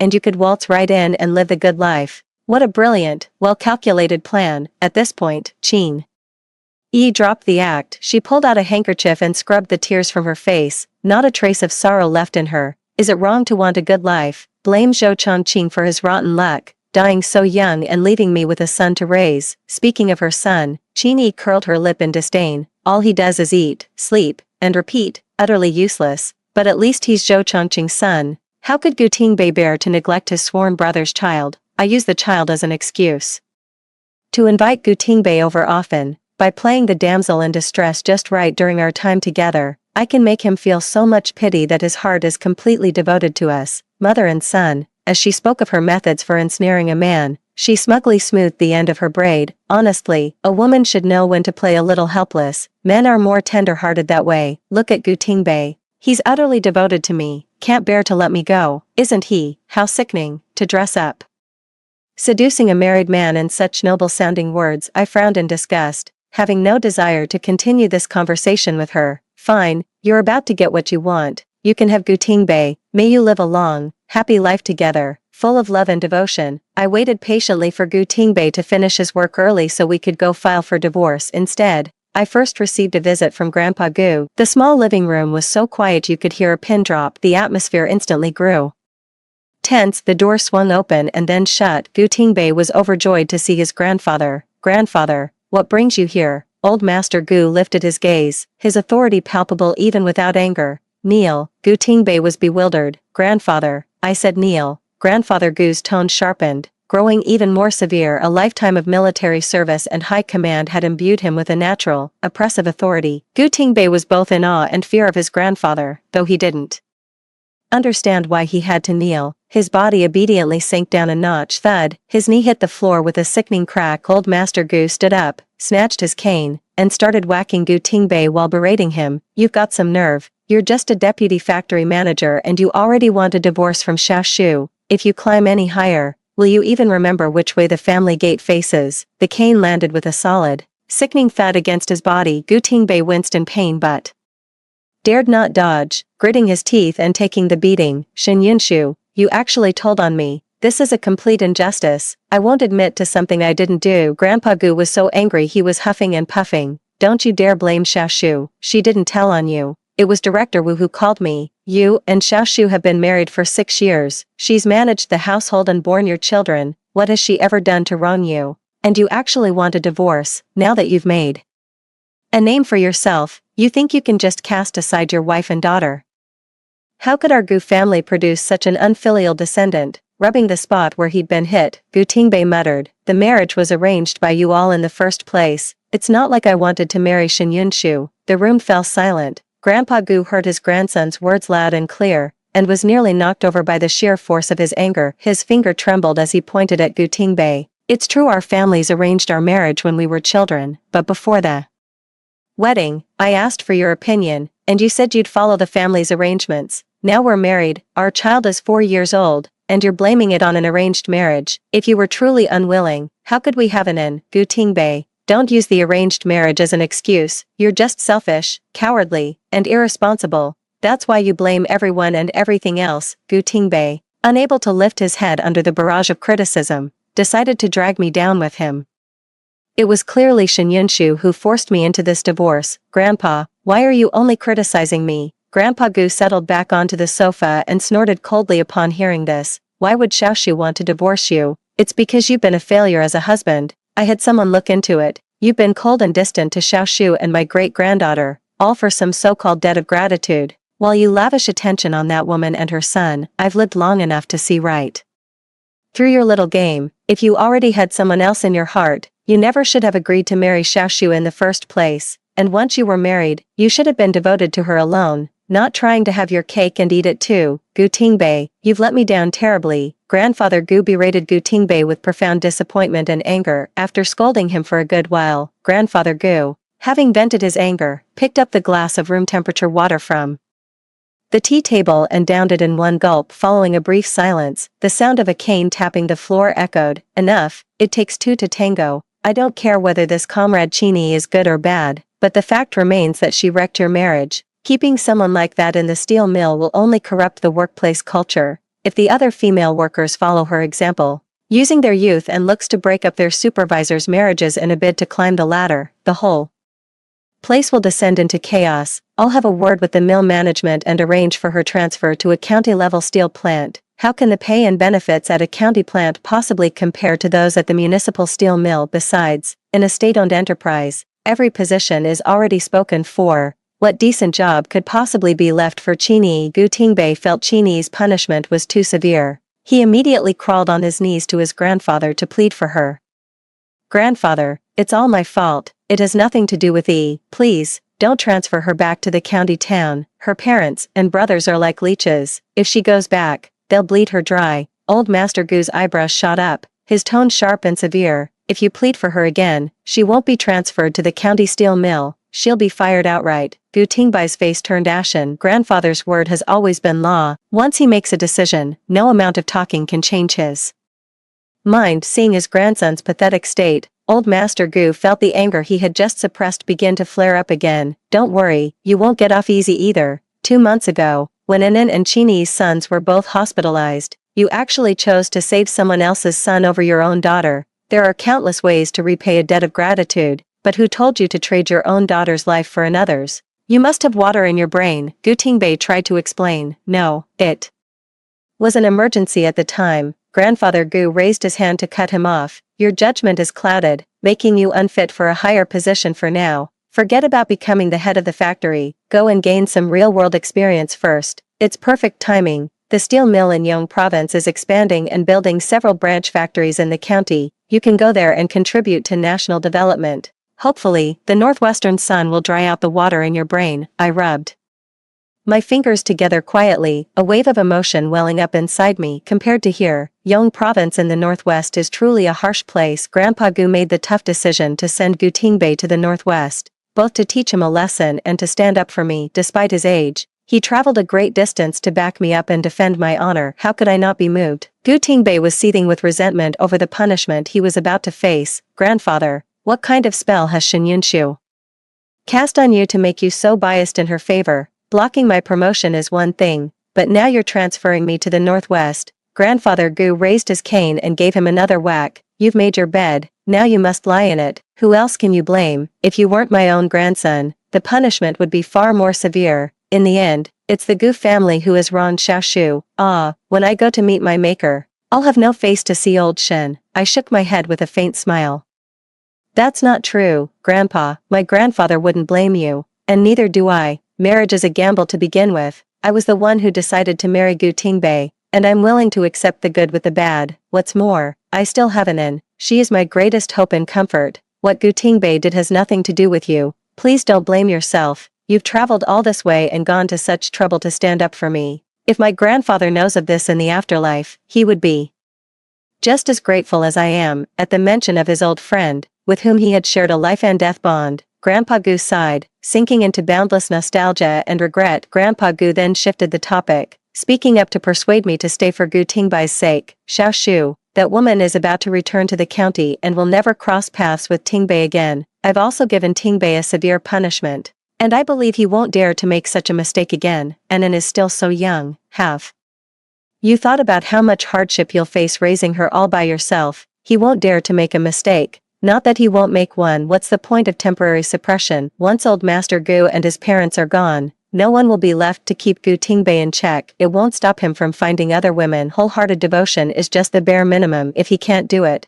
then I'd rather not have a husband at all. It's not like I can't live without a man. I reined in my smile and politely, but distantly declined Grandpa Gu's attempt at mediation.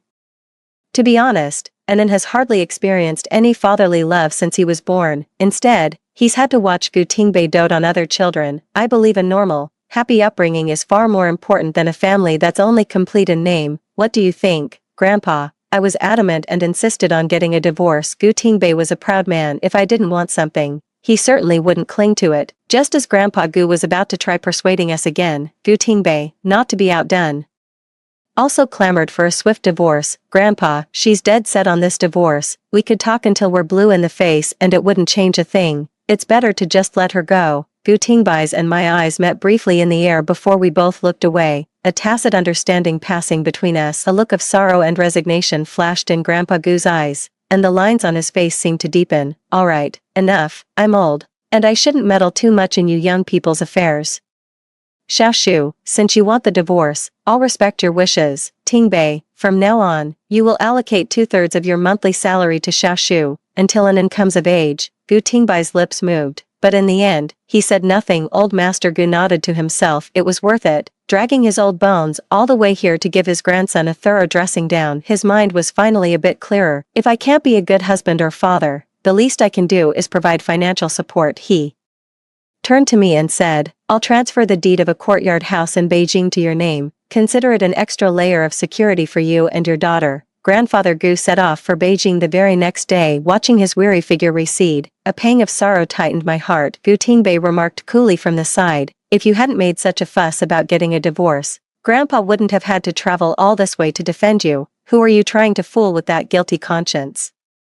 Now, All the sorrow of parting vanished without a trace, I retorted, not too harshly but with enough bite. But I'm nothing compared to you, the one and only esteemed grandson personally certified by Grandpa Gu. Gu Tingbai's expression darkened. I scoffed lightly and walked away in high spirits. With that annoyance settled, I instantly felt the sky clear and a gentle breeze soothe me. I ambled back into the compound and saw a crowd gathered in the small square, accompanied by the sound of an old woman wailing in distress. The woman, in her 60s, was small and frail, her clothes were covered in patch upon patch, she was sitting on the ground, pouring out her grievances. My son Chongqing was so good to her when he was alive, he handed over his entire salary every month, only sending a little pension money to me and his father. Who would have thought that Chini could be so heartless? Now that my son is gone, she's taken that whatchamacallit money. The old woman couldn't recall the word for a moment, and the onlookers immediately chimed in. The death benefit. She pocketed all of my son's death benefits, didn't leave a single penny for us old folks. She's just taking advantage of us country bumpkins who don't know any better. Is there no justice?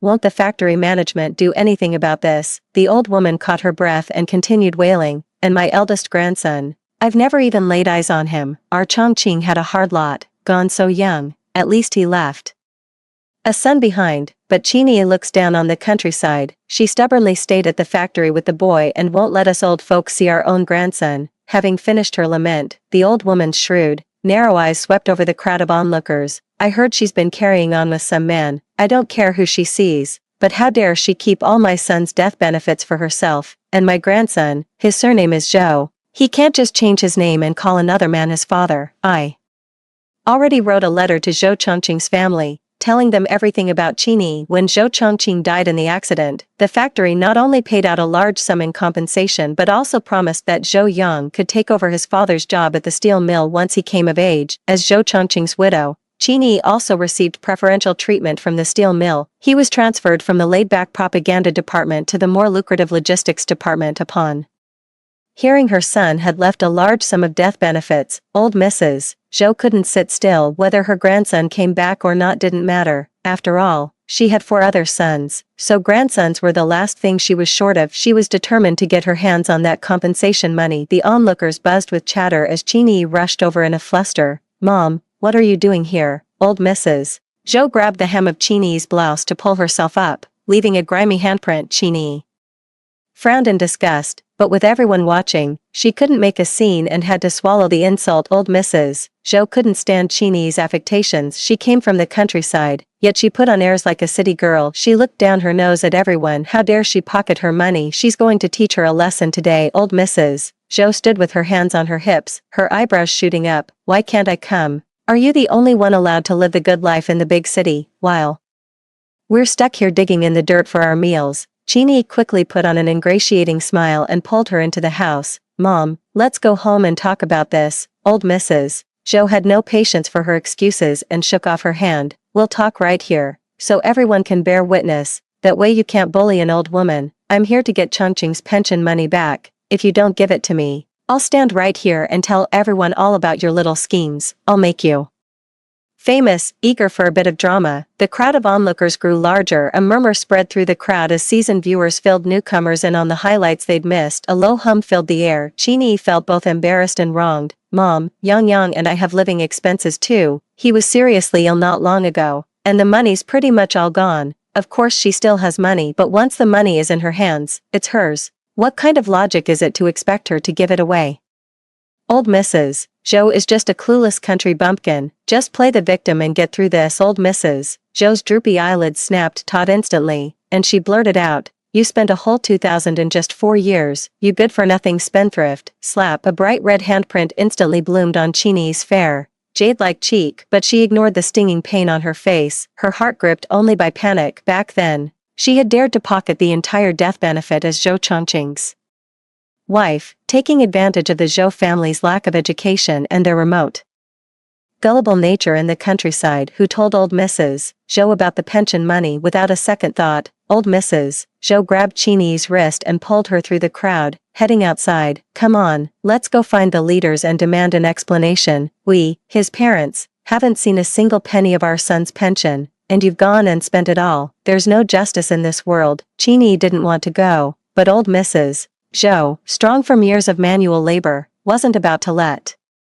her get away. Just as Chini was at a loss, her sharp eyes caught sight of Gu Tingbei. She immediately cried out, as if grasping at a lifeline, "Brother Gu, please help me." Gu Tingbai's expression was complicated. He suddenly felt Chini seemed somewhat unfamiliar. He fell silent for a moment before asking, "Did you really embezzle Chongqing's pension?" Chini offered a feeble defense. Chongqing's parents are farmers in the countryside, and with 4 sons to support them, they want for nothing. The city is different. Money slips through your fingers everywhere you turn. An array of new clothes, Lontang leather shoes, a Longines watch, snowflake cream, clamshell ointment. The house was never without candies, canned fruit, or malted milk powder. There were even high-end goods only available at the friendship store. How could Chini's salary possibly cover such extravagant expenses? Details once overlooked now served as proof of Chini's selfish greed and pursuit of luxury. Is this the woman he held so dear? Gu Tingbai's mind was in complete disarray. He took a few steps back and said with a bitter smile, "I'm just an outsider. I can't get involved in matters between you and the Zhou family." Chini was forcibly dragged away by old Mrs. Zhou. With the main characters gone, the onlookers gradually dispersed. The next day, old Mrs.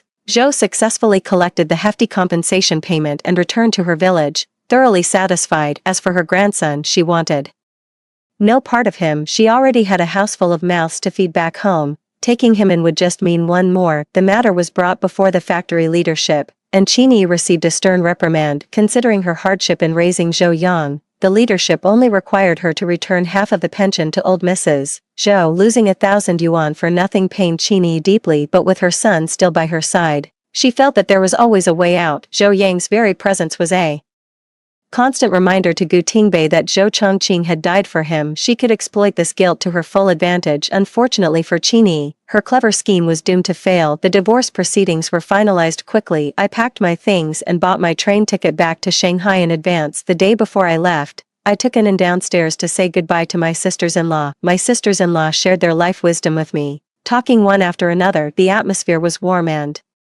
harmonious. Shen Yunshu, Chini's shrill voice shattered the harmonious atmosphere. I turned toward the sound and saw her running over, disheveled, with eyes bloodshot. "Shen Yunshu, was it you who pulled strings to get me transferred to the county steel mill?" The leader's intention was clear. The transfer was merely a final courtesy extended to her. At the steel mill, she had neither distinguished service nor sufficient seniority. Now, having offended the higher-ups, what decent assignment could she possibly get in the county town? She had fought too hard to get where she was. There was no way she'd accept going back to square one. I knew perfectly well what was going on, but I pretended to tilt my head in thought and shot back a question. "If you hadn't made a mistake, why on earth would the boss send you back to the county town for no reason? When things go wrong, don't just blame others. You should take a good look at yourself first." Chini looked utterly deranged. She reached out to hit me but was held back by the other wives, flailing helplessly like a drowning person. "Shen Yunshu, you're jealous that Brother Gu only has eyes for me. You hate that he dotes on Yang Yang and neglects your own daughter. That's why you're pulling out all the stops to get rid of me. Ha, so what if you drive me away? You'll always be my loser. The man you can't have is nothing but a dog I can summon and dismiss at will. Oh, so in your eyes, I don't even qualify as a person, Gu."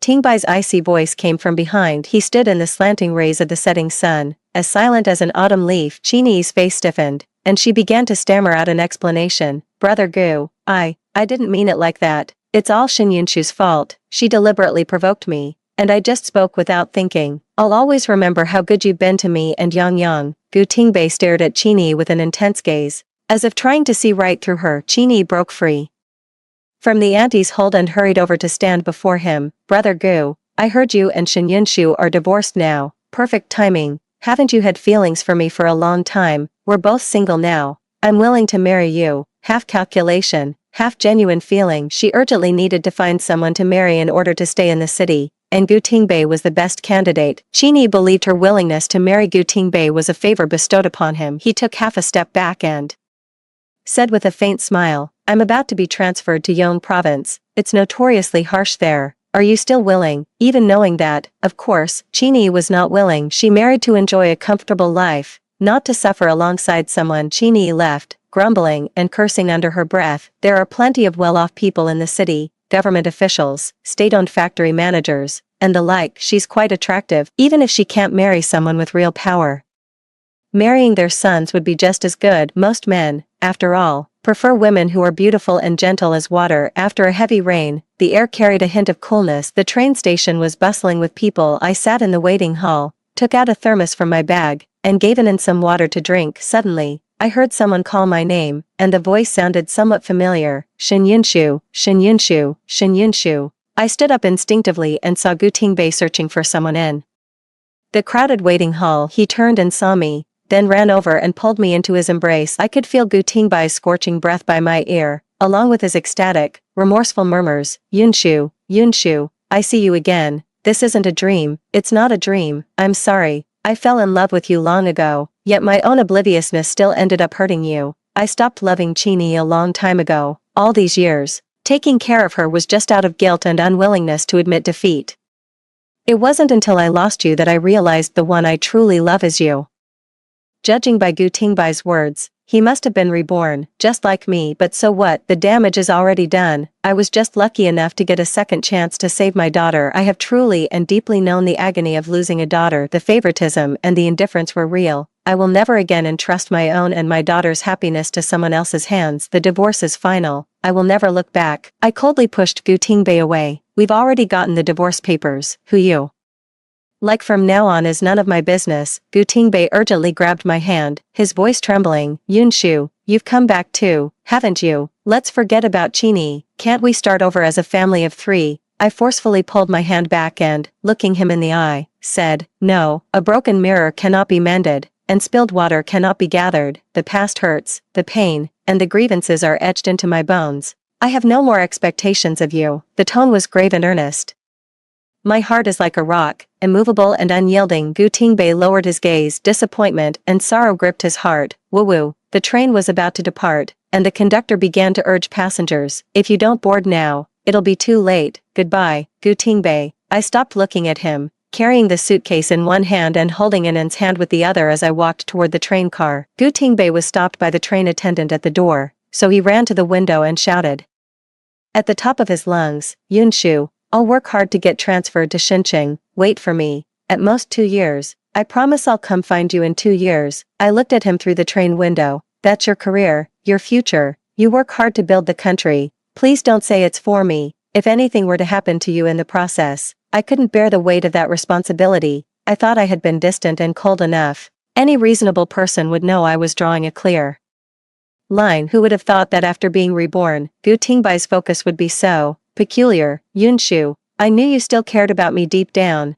that you couldn't bear to see me get hurt. Don't worry, I'll take good care of myself. In 2 years, I'll come find you safe and sound. I rolled my eyes to myself and slammed the car window shut with a thud. Time slipped away like sand through my fingers, unnoticed. On an ordinary afternoon 2 years later, I got out of the car, holding Inan's hand, and turned to look at the man beside me. Dr. Lee, thank you so much for driving us home. The weather turned cooler after autumn began, and before we knew it, Inan caught a cold. Worried her condition might worsen. I rushed her to the hospital. She only started to improve after getting in 4 drip. As we were leaving the hospital, we happened to run into Li Qingzhou, who insisted on giving us a ride home. Li Qingzhou adjusted his glasses, a gentle smile playing on his lips as he spoke with a hint of suggestion. There's no need for such formalities between us. Besides, Inan is so lively and adorable, anyone would be fond of her. I wish I could have a daughter as lovely as her. I deliberately ignored the intensity of his gaze and offered him comfort as a friend. You work at the best hospital in Xincheng. You're successful in your career with a bright future ahead, with such excellent prospects. How could you worry about finding a partner, once you're married and have your own children? You'll understand that your own are always the best. It's still lunch break. You should head back to the hospital and get some rest. You wouldn't want to be late for the afternoon shift and give the boss a bad impression. Hearing my words, the corners of Li Qingzhou's mouth, which had been downturned, slowly lifted into a smile, betraying his improved mood. All right, I'll head back to the hospital now, Li Qingzhou said, bending down to ruffle Inan's hair, his voice softening unconsciously.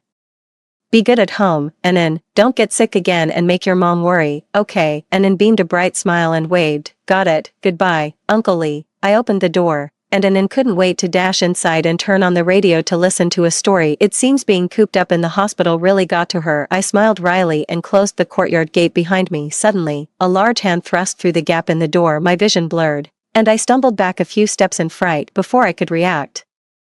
A powerful arm hooked around me and pulled me into an embrace. In front of me was the man's scorching chest. Behind me, the cold, hard wall. I am trapped in this tiny world. There is no escape. Who is that man? Is he the stepfather you found for Anan? Shin Yunshu, I forbid you to marry anyone else. You can only be my wife. After 2 years apart, Gu Tingbei had matured a great deal. With the memories of his past life now intact, the aura around him grew even more terrifying. Under his gaze, I felt like prey being sized up by a wolf. The disparity in strength between us was stark. Gu Tingbei, with his years of rigorous training, possessed astonishing physical power. I could only push futilely against his chest, my voice a low, furious whisper. Gu Tingbei, have you lost your mind? You're the one with a dirty mind, seeing filth in everything. Gu Tingbei wasn't angered by my scolding. His strong arms tightened around me inch by inch, forcing me to press myself against him. Yunshu, I'm not satisfied with your answer. Think carefully before you speak again. His hand wandered suggestively along the hem of my clothes, the threat in his gesture unmistakable. I explained through gritted teeth,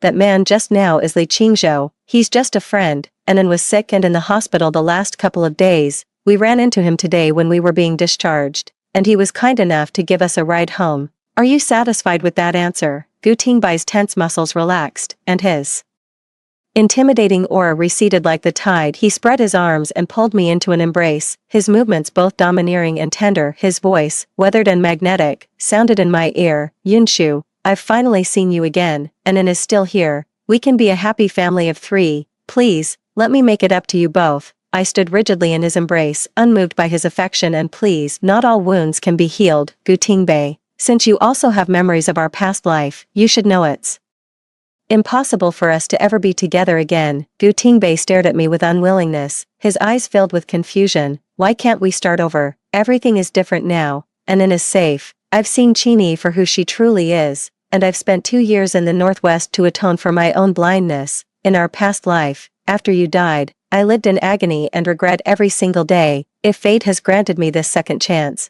isn't it precisely so I can make amends to you? And Anan, moved by the moment, Gu Tingbei restrained yet fervently grasped my shoulders.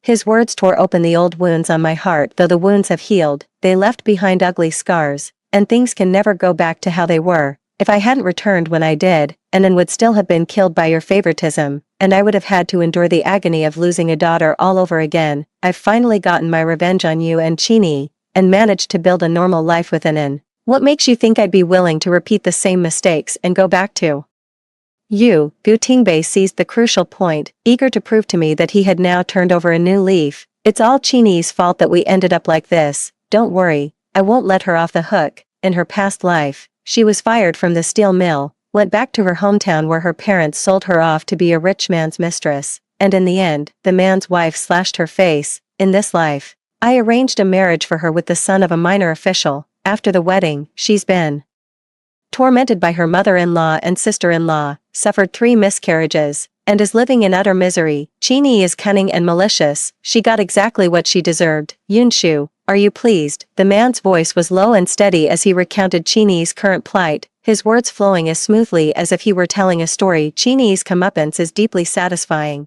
and I feel no pity for her yet. I can't help but feel sorrow over Gu Tingbei's cold-heartedness. When you love someone, you wish them life. When you hate them, you wish them death. He once cared for Qingyi so deeply, yet after turning against her, he callously manipulated her marriage, became one of the architects of her ruin. Qingyi is despicable, but are you completely blameless? She is cunning and manipulative, while you are willfully blind and biased. Do you think taking brutal revenge on her will earn my forgiveness? No. In this life and the last, you are the one truly responsible for Anan's death. The hand on my shoulder slid away, limp and powerless. Gu Tingbei was profoundly shaken. He stumbled back a few steps, shaking his head in dawning realization. No, that's not how it was. Qingyi is the one who started it all. Yunshu, I punished her. Can you find it in your heart to forgive me? Having lived 2 lifetimes, this person's skill at shirking responsibility has only become more masterful. He doesn't know who the real culprit is. That's absolutely laughable. Oh,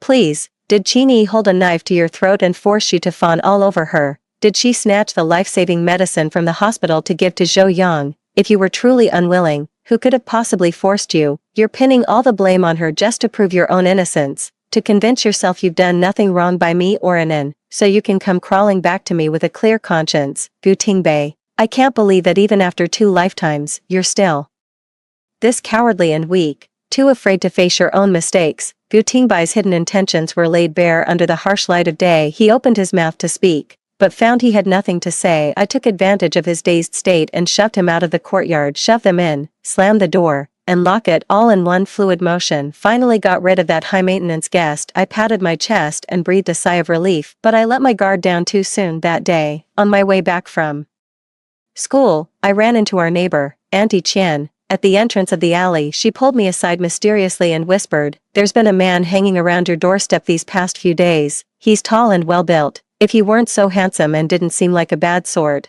I would have gone to the police already." I could only offer a wry smile. Good-looking people always get a little extra leeway. "Thank you for telling me all this, Auntie." "Don't worry, he's not a bad man." Auntie Qian's nervousness melted into a smile, and as she walked away, her whole face said, "I understand, I understand." I shook my head and led Anin home. Gu Tingbei leaned against the wall, staring down at the ground, lost in thought. Hearing the footsteps, he looked up. When his gaze fell on Anin, a tangle of emotions flickered in his eyes. A tangled knot of guilt, joy, and heartache finally found its voice in a single, difficult sentence. "Anin, I'm your dad." Gu Tingbei crouched down and opened his arms, hoping to hold his daughter, but Anin timidly hid behind me, only to peek out at him with a curious tilt of her head. It was clear she yearned for a father's love. I smiled and gently pinched her chubby cheeks. Anin was growing up, no longer as frail as she was in her early years, and had filled out a bit. She was a lovely, healthy little girl. "Go on, Anin, that's your daddy, a real hero who helps build our country. Now that he's home, you don't have to envy the other kids anymore, because you're a little girl with a daddy by your side too." Gu Tingbei looked at me with surprise. I remained silent, just giving Anin a gentle nudge in his direction. I've always believed that adult matters shouldn't involve the children. No matter how flawed Gu Tingbei is, I would never speak ill of him in front of Anin. I truly hope Gu Tingbei can turn over a new leaf and treat Anin well. I suppose that's the magic of a blood bond. Gu Tingbei quickly grew close to Anin. He sat Anin on his lap and told her tales of the wild, drifting sands, and the great swirling snowstorms of the Northwest. He shared amusing anecdotes from his life and described his heroic efforts in building the steel mill. The world as described by Gu Tingbei was utterly fascinating to Anin. She listened, clapping her hands repeatedly in amazement. Using his great strength, Gu Tingbei tossed Anin up and down playfully. I was watching from the side, worried sick, while Anin laughed without a care in the world with Gu Tingbei around. The quiet little courtyard was filled not only with laughter, but also with a new sense of life and vitality. Knock, knock. A crisp knocking sound rang out. Since I was the only one with nothing to do, of course I went to answer the door. I bought some of Anin's favorite snacks. After all the 4 drips and medicine lately, the poor thing has really been through the ringer. The handle of the net bag was stretched long. You could tell it was packed full without even looking. Li Qingzhou was always gentle, like warm jade that feels soothing to the touch. He's a great guy, but I can't give him the answer he's looking for. It's better to clear the air sooner rather than later. Anin is losing her baby teeth, so I have to be strict and make sure she doesn't eat too many snacks. I'm afraid I'll have to decline your kind offer. The smile on Li Qingzhou's face faded a little, but he stubbornly held the net bag out to me. "It's all egg cakes, milk candies, and things like that. I don't have much of a sweet tooth. If you don't take it, I'll just have to take it home and let it expire."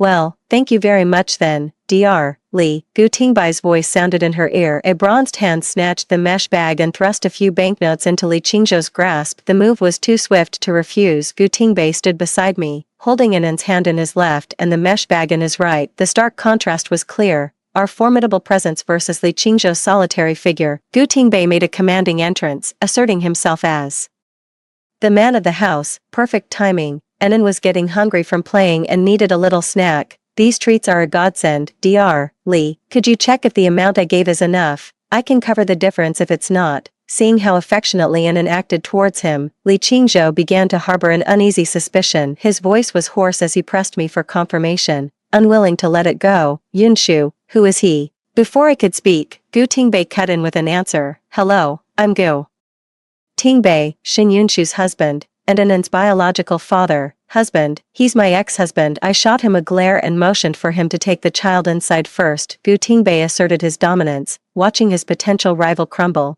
which put him in an excellent mood. With Li Qingzhou Please, he spent 2 years trying, yet he never managed to win Shen Yunshu's heart. Now that he's back, Li Qingzhou doesn't stand a chance. Gu Tingbei raised an eyebrow with a smile, giving me instructions like an old married couple. I'll start preparing dinner. You should see the guests out soon. It's not good for your health to eat cold food. Gu Tingbei sauntered off with an his retreating figure radiating smug satisfaction. In stark contrast, Li Qingzhou's every feature was etched with heartbreak and dejection. He looked at me with red-rimmed eyes. Yunshu, I want to hear it from you. I don't believe a single word he said. I let out a sigh. There's no time like the present. This is the perfect chance to use Gu Tingbei to make Li Qingzhou give up. He's a good man. He shouldn't waste his time on me. Dr. Li, he really is my husband, and N's biological father. You're a wonderful person, and you could easily find a partner who shares your values. We're not right for each other, so please don't waste any more of your time on me. Li Qingzhou's eyes grew even redder as he questioned her with agitated intensity. No, I don't believe it.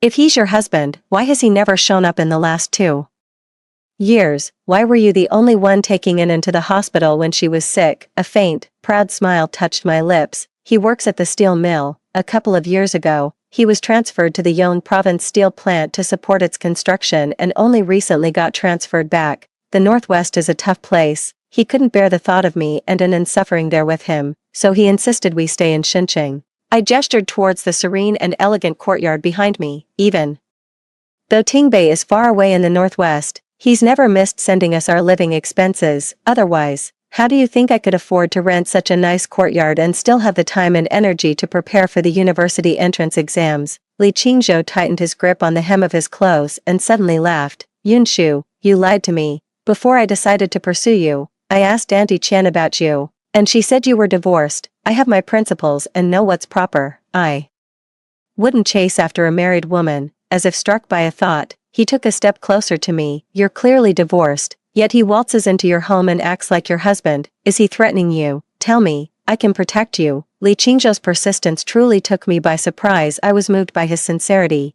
and it made me feel I couldn't hold him back any longer. I loved Gu Tingbei for 2 lifetimes, loving until I was battered and bruised, my heart left desolate. I have no strength left to love anyone else. Gu Tingbei didn't force me. Even if we divorce, we still have an in between us. He and I can never make a clean break. It was the first time I had called him by his name. Qingzhou, you are a good man. It's me who's not good enough. All my love and hate were given to Gu Tingbei. I can't love anyone else. Li Qingzhou flushed with agitation. How do you know it won't work if you don't try? Yunshu, if you're willing. I can't. I took a step back, putting distance between myself and the approaching Li Qingzhou. Marriage is just like that, tying 2 people together for no good reason. When you're deeply in love, everything is wonderful, but when the love fades, even a single glance can breed resentment. I've made up my mind. I'll spend this life with An. I'm sorry, I can't give you the answer you want. I looked up and gazed into the distance. The sun sank below the horizon, and dusk settled over the land. Dr.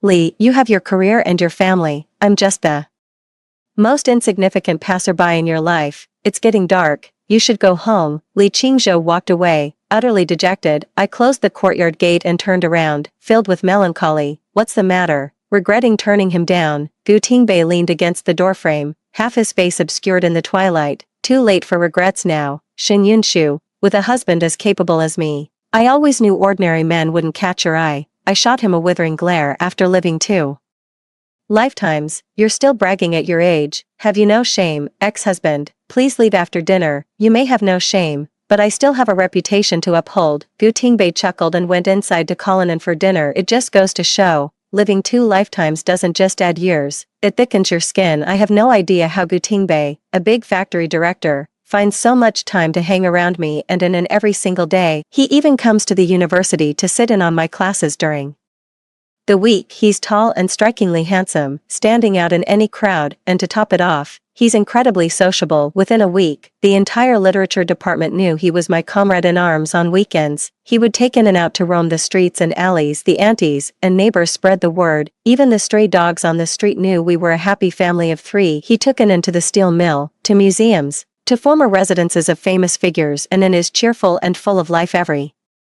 day. Like a sapling growing strong and healthy. After class, I walked out of the classroom with a few close friends, chatting and laughing. Several middle-aged women were walking towards us. The one in the lead had a fierce look on her face. The deep blue fabric lent her an imposing air, making her look like someone not to be trifled with. Instinctively, I wanted to steer clear of them, but then, the woman in blue blocked my path and asked in a low, serious voice, "So you are Shin Yunshu?" I didn't quite understand, but I nodded anyway. "Yes, that's me. May I ask who?" My vision blurred for a second, and I saw the woman wind up her arm. A heavy slap landed on my face, making my head spin. Before I could even react, the women she brought with her worked together to pin down my limbs. The woman in blue plopped down right on my waist, her hands never stopping as she ranted and raved, spittle flying. "You're exactly who I'm looking for, Shin Yunshu. You shameless homewrecker, you have a husband and child, yet you still seduced my son, making him lose all appetite and focus. You made him lose concentration during surgery. Now the patient's family is holding him accountable. Are you happy? My son's brilliant future is ruined, all because of a tramp like you. You're married, yet instead of staying home to serve your husband and respect your in-laws, you insist on running off to study. What's the use of a woman reading so many books to seduce men? If you're that desperate for male attention, why don't you just sell yourself?" My heart sank. I pieced together her identity from the fragments of conversation. She was Li Qingzhou's mother. A chill ran through me as claw-like fingers tore open my collar, revealing the white undershirt beneath. Mrs. Li, frenzied with excitement, shrieked at the top of her lungs, "Come and look, everyone, here's a homewrecker, a married woman who's still out here seducing men. Ooh, look how pale her shoulders are." Just a glance is a treat. The crowd of onlooking students grew larger. Some were there for the spectacle, others took malicious pleasure in it, and a few were genuinely distressed. Those who didn't know the truth thought I had it coming. The classmate walking with me tried to help me escape, but was menacingly blocked by the people Mrs. Li had brought. "Get lost. This is none of your business. If you meddle any further, we'll strip your clothes off too." I watched in horror as Mrs. Li's hand reached for my last line of defense. I have never been humiliated like this in my entire life. No one could save me. My only hope was for Mrs. Li to show mercy, so, holding back my tears and enduring the pain in my face, I struggled to defend myself. "I have never tried to seduce Dr. Li, and I truly believe I've done nothing to give him the wrong idea. As you said, I have a husband and children. Why would I ruin my reputation with such foolishness?" Li's mother looked down at me from her high horse and sneered, "Who's to say? My son is capable and has a bright future. If it weren't for you, would he have made such a grave mistake?" Her hand landed on my clothes. At the critical moment, the warm sunlight filtered down as a large hand effortlessly intercepted Mrs. Li. This was followed by a sharp cry of pain. Ouch. Someone helped me to my feet and draped a green jacket over my shoulders, carrying the soothing scent of soapberries. After the panic, I was completely drained and could only stand by leaning on Gu Tingbei. Mother Li hadn't expected her scolding to be interrupted. She stood up indignantly. "Who do you think you are? Why are you defending this homewrecker?" Gu Tingbei narrowed his eyes, his presence becoming overwhelmingly dominant and intimidating. "I am Shin Yunshu's husband, and watch your language. Yunshu is the most wonderful person in my eyes. If you insult her like that again, I won't be held responsible for my actions." Mrs. Li stood with her hands on her hips, sneering at Gu Tingbei's words. "You still don't know what kind of person Shin Yunshu is, do you? She's just a..." Gu Tingbei smiled as he smoothed my disheveled hair, then turned to face Li's mother with an expression that turned stern and imposing. "Madam, you overestimate your son far too much. In terms of my looks, figure, status, or family background, which one doesn't surpass your son by 1,000-fold? Since Yunshu married me, how could she possibly have any interest in your son?" In Li's mother's mind, her own son was a paragon of virtue and scholarship, successful in his career, with a bright future ahead. Among all her friends, family, and neighbors, no one's child was more accomplished than her son. She had always been so proud of her son. How could she bear to see him insulted? Madame Li flew into a rage, pointing at Gu Tingbei and cursing him. "Who do you think you are? You're not fit to belittle my son." Gu Tingbei, disdaining to watch the woman's hysterics, helped me away as we passed Li's mother. He left her with a remark, "Who I am doesn't matter, but I hold a grudge. You can bully me, but you cannot bully Yunshu. For the humiliation suffered today, I will repay it 100-fold in the future." Gu Tingbei accompanied me to the hospital. The air inside the jeep grew thick, the silence turning awkward. Gu Tingbei, ouch, speaking pulled at the corner of my mouth, so I had no choice but to shut up. Gu Tingbei told the driver to speed up, then turned to scold me. "If your mouth hurts, then don't talk. If I hadn't shown up in time today, you would have been bullied to death. Bringing your personal feelings to work is both irresponsible to your patients and a sure way to ruin your own career." pining after someone who doesn't want you back, getting you beaten and humiliated by his mother. He's just a spineless coward with no sense of responsibility. I told you Li Qingzhou is inferior to me in every way. Do you believe me now? This whole senseless disaster today started because of Li Qingzhou. It's only natural I'd feel resentment towards him. My face hurts, my body hurts, and I have even less patience for arguing. Nodded vaguely in agreement, saying, yes, yes, of course. Went to the hospital for a full round of thorough examinations. The doctor said it was all just superficial injuries. Just apply the ointment and take the medicine on schedule. Ouch. Gu Tingbei held a cotton swab,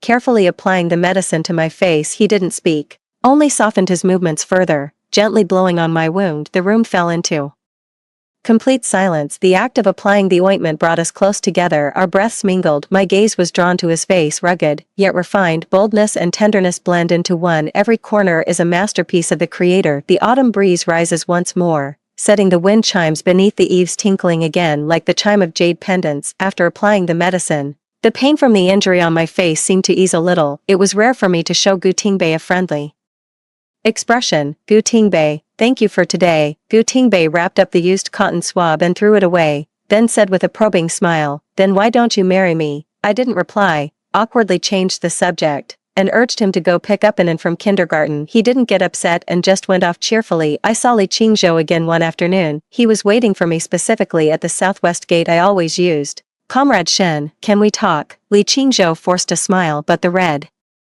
veins in his eyes and the dark circles beneath them told me he wasn't doing well. He's probably overwhelmed with the hospital business. I nodded and followed him into a tea house by the roadside. At night, Gu Tingbei entered the room, utterly exhausted and worn out from playing all day, had long since fallen asleep. Seeing me sitting at the table instead of heading to the study to read as usual, the corners of his mouth lifted, clearly in a good mood. Were you waiting for me? I closed my book and turned a clear, sharp gaze toward him. Was it you who handled the Li family matter? Gu Tingbei paid it no mind. He poured himself a glass of water and readily admitted it. Yes, Li Qingzhou's mother hurt you, so I went after the person she cares about most. For a woman, that's always her man or her child. Li Qingzhou was already suspended for a surgical error, so there was no point. I went after her husband. Only by breaking her spirit and making her afraid will she learn to fear you and dare not bother you again. His tone was flat and matter of fact, as casual as if he were discussing what to have for dinner. A lump formed in my throat as I thought of Li Qingzhou's words. Comrade Shen, please have the people behind you show us some mercy and let our family go. My mother was wrong to bring people to beat you, and I was wrong for not keeping my mouth shut and revealing your name. We accept that you want to get even with us, but why should our mistakes be taken out on our family? My father worked diligently for the better part of his life, only to end up expelled from his position and the party, becoming a complete laughingstock for no good reason. Li Qingzhou's pained, pleading expression seemed to appear right before my eyes. I looked over at Gu Tingbei, whose face showed complete indifference. He smiled, seeking praise. I got revenge for you. Are you happy? I coldly pulled my hand away, speaking up for Mr. Li's father. Let's be fair, Li Qingzhou and his mother were in the wrong. But why drag an innocent person into this? Gu Tingbei, you can't keep using the Gu family's influence to target people. You think you just lifted a finger, but you've ruined someone else's entire career. This kind of favor is too heavy. I can't accept it. Gu Tingbei's smile vanished, a storm gathering in his eyes. I stood up for you because I care about you, and now you have the nerve to come and accuse me of being a bully. You said you and Li Qingzhou were just friends, so what are you doing now? Feeling sorry for the person who got you hurt in the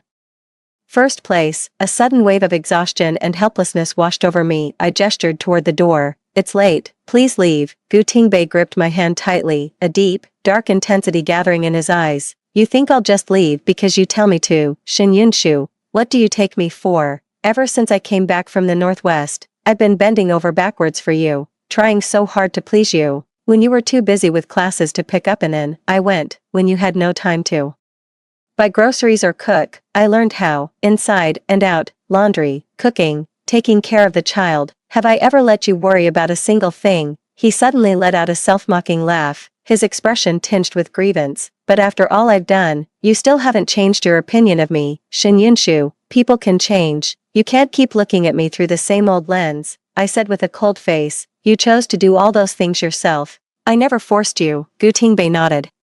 Repeatedly, the corners of his eyes crimson. Fine, fine, it's me who's shameless, it's me who's forcing this. Shin Yunshu, you've finally spoken your mind. I know you hate me for favoring Qinyi in our past life and trampling on your love, you hate me for saving Zhou Yang first, which led to Anan's death, you hate me for driving you to despair, to flee far from home, to die in that earthquake. Since you hate me so much, then take your revenge with your own hands. A cold metal object was suddenly thrust into my hand. I focused my gaze. It was the fruit knife from the table. Gu Tingbei took off his coat, grabbed my hand, and pressed the knife tip against his own heart, shouting, "Go on, stab here. If you put all your strength into it, I'll be dead for sure." I was terrified and struggled to pull my hand free. He tightened his grip, forcing my hand closer to him. "Come on, Shin Yunshu, don't you hate me? Stab me, avenge your past self." And Anan, Gu Tingbei, you're insane.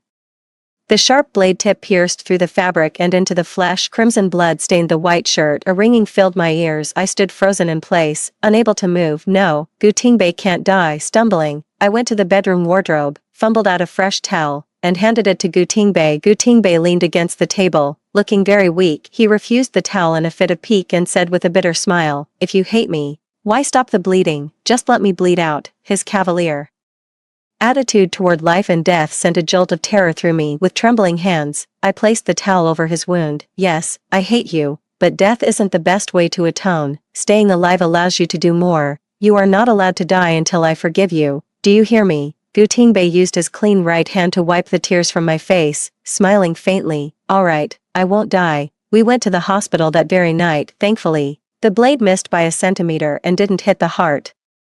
Gu Tingbei didn't seem to mind. While the doctor was bandaging him, he even managed to spare a moment to comfort me. The more I thought about it afterwards, the more something felt off. So I went to confront Gu Tingbei. "That day, were you putting on a show of suffering on purpose, just to make me feel sorry for you?" Gu Tingbei raised his hands in a gesture of innocence. "How was I supposed to know if you wanted to kill me? Why would I gamble my life on your intentions?" Fortune favored him, and his gamble paid off. With a solemn expression, he explained the matter of the Li family to me. Gu Tingbei wanted to get back at them for me, so he had someone look into the Li family's background. The investigation revealed that Mr. Li's father had abused his position to accept bribes and interfere with personnel changes. He treated the State Department as his own personal fiefdom. Every distant aunt, uncle, nephew, and niece was on the government payroll, even a distant relative who never finished elementary school landed a cushy government job. What an absolute farce. Justice has long arms. The guilty will not escape. Old man Li's misdeeds were bound to come to light eventually. He just poured fuel on the fire. After reading the documents, my face turned grim. Li Qingzhou actually lied to me. He only talked about his father's tragic fate, but never mentioned what his father had actually done. "I'm sorry, I wronged you."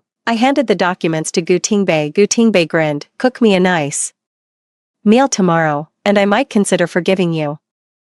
After getting injured, Gu Tingbei moved into my place to recuperate. His things were slowly filling up the house. He never mentioned leaving, and I never asked him to. An unspoken understanding settled between us. No one was happier than Anan. Sometimes, Gu Tingbei and I would go together to pick her up at the kindergarten gate. She puffed out her chest and proudly showed off to her classmates. "Look, the prettiest one over there is my mom, and the tallest, most handsome one is my dad."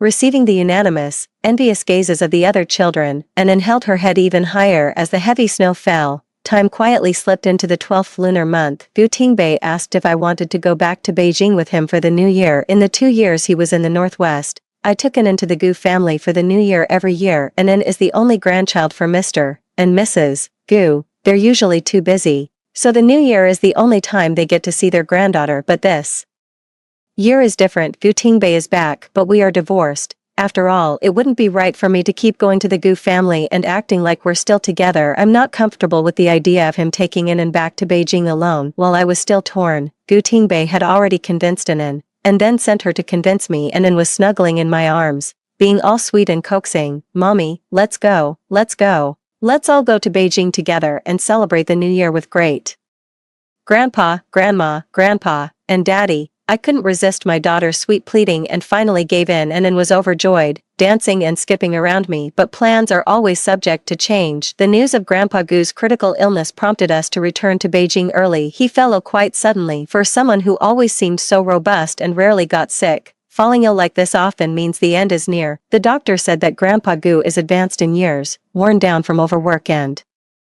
the old, hidden injuries he sustained on the battlefield in his youth. His body has long been riddled with ailments. Hanging on until now has already pushed him to his absolute limit. Let's start making the necessary arrangements sooner rather than later. In the hospital room, only Gu Tingbei and I remained, keeping Grandpa Gu company, and then had already had a good cry and was taken out by Mrs. Gu to be comforted. The pain of losing a loved one is truly unbearable. Just 2 years ago, Grandpa Gu traveled a great distance to stand up for me. How did he end up in a hospital bed in the blink of an eye? Is this veteran, who lived a life of military service and battlefield bloodshed, also approaching the end of his journey? Silly girl, what are you crying for? Grandpa Gu comforted me with a smile, his eyes holding a serene acceptance of death. Everyone meets their day. In my life, I fought the enemy on the battlefield, endured hardship and suffering, but also known happiness. My children and grandchildren are successful and filial. I have no regrets. My tears flowed like a spring. No, Grandpa, you must live to be 100. You have to watch Anan grow up,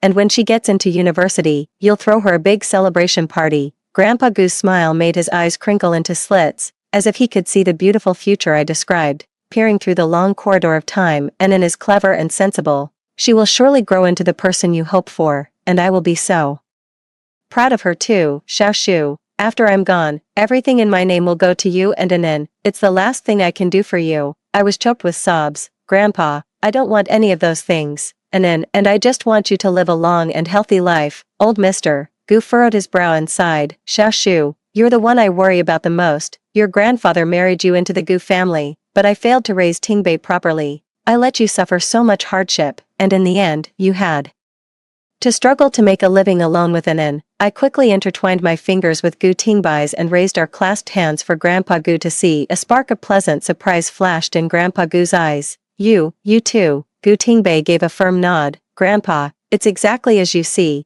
I've spent the last 2 years in the Northwest reflecting on my mistakes, and I've now earned Yunshu's forgiveness. I swear on my life that I will love and protect her, and never let her suffer the slightest grievance again. Grandpa Gu said good 3 times in a row. His face, which had seemed drained and weary, seemed to glow once more with the light of life. That evening, he even managed to drink a bowl of red date and millet porridge. We thought Grandpa Gu had pulled through and was on the mend, yet 3 days later, he passed away. The funeral was grand yet solemn. After the mourning, we honored Grandpa Gu's final wish and interred his ashes with Grandma Gu's. Let him rest with his wife. The Gu family had a very difficult New Year due to the passing of Grandpa Gu. Everyone was immersed in grief. The atmosphere didn't ease until the Lantern Festival. Gu Tingbei stood by the window, gazing at the cold moon. His silhouette looked desolate. I led Anan over and gestured for her to take Gu Tingbei's hand. The departed are gone. Those who remain must look to the future. Gu Tingbei snapped back to reality. He turned his head to look at me, his eyes filled with anticipation. Will you be there? Ahead, outside the window, the north wind howled, and the snow weighed down the branches. I heard the sound of my own willing heart. There will be, not just me, but Anan too, end of story.